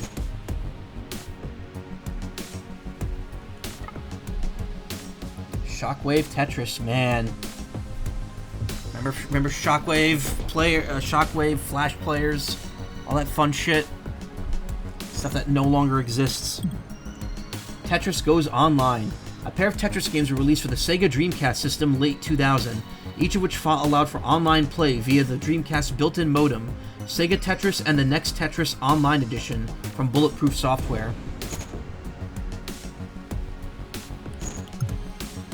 Tetris Worlds, developed by Blue Planet Software and published by THQ, Tetris Worlds released for various platforms beginning in September 2001. It was one of the earlier games to use the Tetris Guideline, a set of rules established by BPS to ensure a consistent gameplay experience. The guideline covers piece rotation behavior, controller button mapping, the colors of Tetraminos, and even the music. Pokemon Tetris. In 2002, Tetris teamed up with another major icon of gaming. For Pokemon Tetris, only available on a tiny keychain-sized game system called the Pokemon Mini. I have that. I do not have Pokemon Tetris because it never came out in America. In one game variation, players could physically shake the system to flip the Tetramino's mirror style, meaning that an S Tetramino could become turned into a Z Tetramino, and likewise the L and the J's could probably be swapped. English screen text. Dutch screen text. So yeah, this came out in Europe and Japan. Pokemon Tetris never came out in America. I do have the 4 Pokemon mini games that came out in America, but none others. I still have the mini too. I have the mini and the box for it, and it carrying like a little wrist strap. Blue Lava Wireless. As mobile phones began to become more widespread and feature more powerful hardware, it became clear that Tetris would be huge on mobile phones. After not finding a suitable partner in the space, Hank Rogers established a new company called Blue Lava Wireless that would publish mobile versions of Tetris under a partnership with the mobile carrier Sprint, which was the first wireless character in the US to publish graphical video games. The first games launched in the summer of 2002. The Simpsons play Tetris. On February 2nd, 2003, Homer Simpson played a game of real-life Tetris to expertly pack Bart, Lisa, Marge, and Maggie and all their luggage into the family car in the episode of The Simpsons titled The Strong Arms of the Ma. Obviously, we are not... No video for that because Fox would probably have a fucking conniption. Full Circle. On January 21st, 2005, Tetris Holding LLC, a new company formed by Hank Rogers and Alexei Pajitnov, acquired Elord Company LLC. Over 15 years after Hank first walked through the doors of I can't read the actual name, Electronorg Technica on a tourist visa and met Alexei for the first time, Hank and Alexei owned Tetris together 100%, and we're now in full control of the game's future. Electronic Arts secures mobile Tetris. With mobile phone gaming's future looking very bright, the mobile game maker Jamdat paid about $137 million to acquire Blue Lava Wireless, and just a matter of months later, the massive game publisher Electronic Arts acquired Jamdat for $680 million. Electronic Arts now had a 15-year exclusive license to publish Tetris for mobile phones. Look at that adapter. Look at that weird, like, D-pad and adapter. They actually referenced that? Yeah. This is like a complete history of Tetris. Tetris Online. With the rights to Tetris firmly in hand, Alexei and Hank teamed up with Minoru Arakawa, who had retired from Nintendo in 2002, to establish Tetris Online Incorporated, which developed and published online Tetris games for various platforms until 2019. Nintendo revisited the Tetris franchise again with Tetris DS, released on March 20th, 2006, for Nintendo's mega-hit Nintendo DS handheld system, which had revolutionized the gaming world by featuring 2 screens and a stylus-based touch interface. Levels were themed after Super Mario Bros., The Legend of Zelda, and other popular Nintendo game franchises. This version alone has sold over 2.5 million copies worldwide. This is an excellent game, by the way. I've streamed this. I've like shown this off in like an exhibition stream in the past. It is an excellent version of Tetris. If you have something that can play DS games and find a copy of this, definitely recommend picking it up. I think this was the last DS game I ever bought a couple years back in like 2019 or so. Nope, I got Clubhouse games after that. But this is absolutely worth your time and money. Clickwheel Tetris. Have more images? No, it didn't. Apple introduced downloadable games for its 5th generation iPod music players on September 12, 2006. One of them, of course, was Tetris, which sold for $4.99 and was the #1 selling game for the iPod. One of the most popular video games of all time. Manipulate falling tetraminos. As the pieces fall more quickly, don't let them stack too high.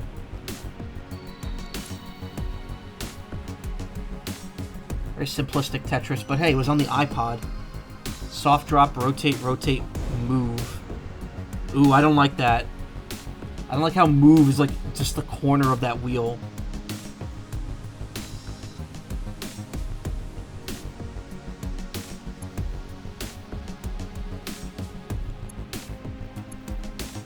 "40 Lines, Ultra, Marathon." A lot of the newer modes are in this one. The game canon. In March 2007, Stanford University curator Henry Lowood introduced the game canon, a set of 10 culturally important video games, including Tetris, that were submitted to be preserved in the United States Library of Congress. Creating this list with the assertion that digital games have a cultural significance and a historical significance, Lowood told the New York Times. The first Penguin.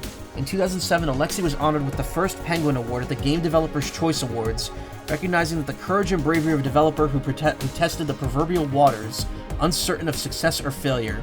This is now known as the Pioneer Award. Probably wasn't. Those iPods let you drag the circle to select and scrub without clicking the button, and oh, right. That's an interesting looking design for that award. Happy though. The App Store. On July 10th, 2008, Apple changed the gaming world forever when it launched the iPhone's App Store, allowing developers to sell digital games that could be played on a new medium known as the smartphone. Tetris was one of the launch games, priced at $9.99. Oh look, there's a boxed copy of Tetris 99 back there. That's weird. 999,999. While many new versions of Tetris are being released on browsers, phones, game consoles, and everything in between, players never stopped attempting to master the classics. On April 19th, 2009, Los Angeles player Harry Hong became the first player to achieve the maximum score of 999,999 on the NES version of Tetris, a feat that took 4 years of practice, according to the Guinness Book of World Records. Tetris Giant. Tetris set yet another Guinness World Record in December of 2009 when Sega launched Tetris Giant in the arcade, which was officially the largest officially licensed version of Tetris at the time.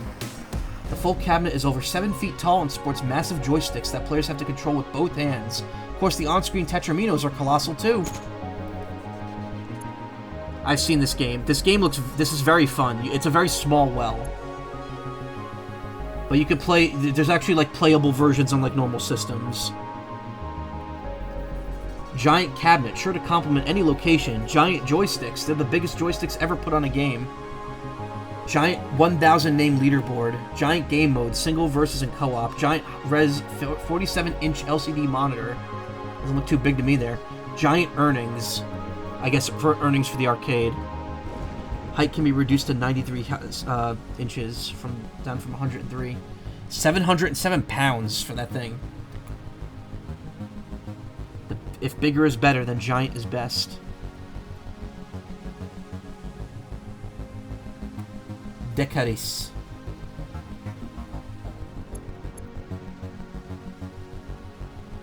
Decagon, Deca controller series. There's like a weird monkey motif with that game. 100 million players. On January 2010, Tetris announced that over 100 million people had paid to download Tetris on their mobile devices, making it the first game to achieve that impressive mark.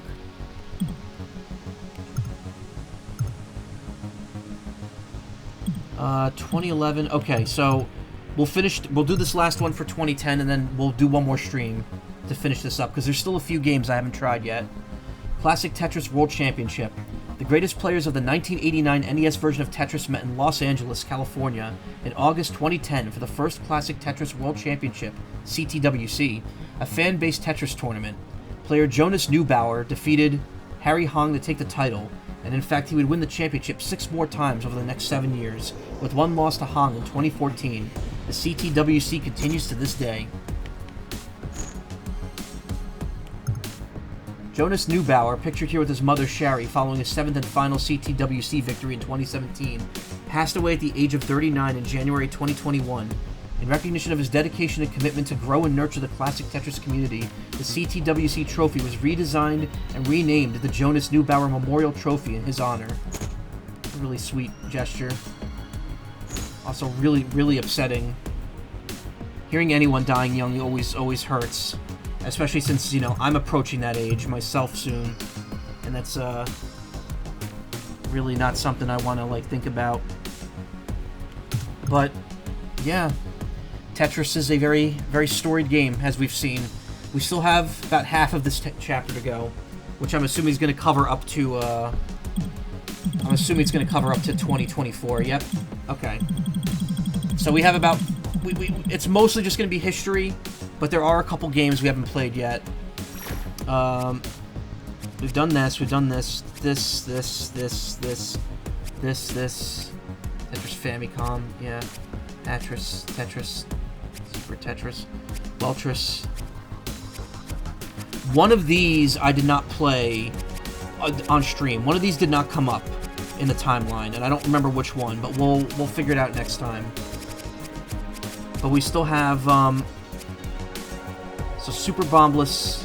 We still have Super Bombliss on the Game Boy. Like, these two weren't in the timeline, they're just here. Tetris on the Game Boy we played. Tetris on the Where's Tetris on the NES? That's weird, it's not here, even though it's here.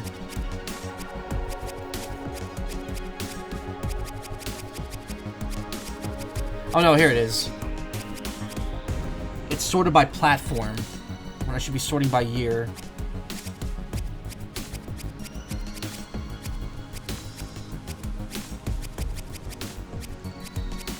So yeah, there's a couple more games that we haven't seen yet. Which aren't on the timeline, they're just here. Super Bombliss DX for the Game Boy Color. Super Bombliss Original for the Game Boy.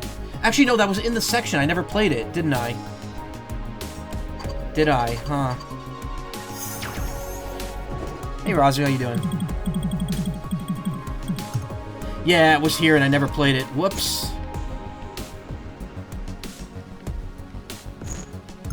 Alright. So next time, we'll play whatever one we skipped here that wasn't mentioned in the timeline.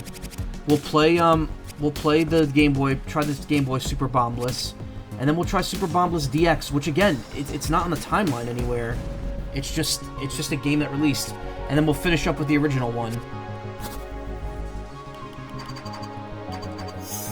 want to see, because it goes in order. So wait, 1999. Yeah, the only thing in 1999 are these two. They didn't put the actual spot for the DX version of Bombliss. Kind of weird. But all right, we got plenty. We got enough for one more stream here of Tetris Forever. Again, I'm not seeking to beat these games. I'm just looking to like show them off in addition to going over the history of Tetris, which is extremely interesting. We'll do more of this soon. I don't know when exactly. Probably this week. We'll probably finish it this week. Tomorrow night, something different. I got a key for a game from a developer, a newer developer, who runs a pretty well-known social media account. We're going to be checking that out.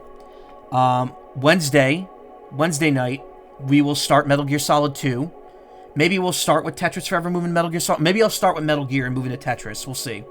And then Thursday we'll do whatever. There is a chance that I will be here Saturday this week. It depends. I still have some stuff to get done this week, so we're going to play it by ear a bit. But thank you so much for coming. Thank you. I know these last two streams are a little dry. I know Tetris history is not the most interesting thing to a lot of people.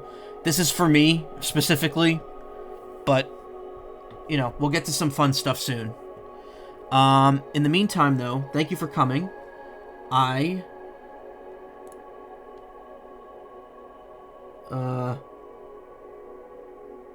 Okay, I just got like an advertisement from someone over a whisper.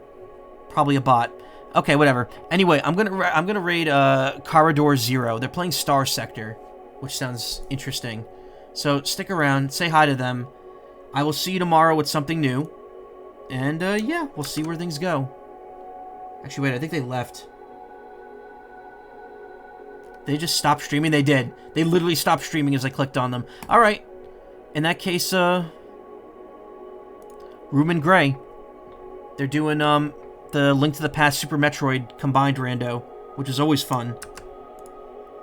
So, stick around, say hi to them. Take care, everyone. Have a great day. Everyone stops at 4 a.m. Not true. Not necessarily true. Sometimes I go past it. Anyway, take care, everyone. I'll see you tomorrow. Have a good night. And a pleasant day. Maybe. I don't know. Don't work too hard. Like me. Don't get high blood pressure like me.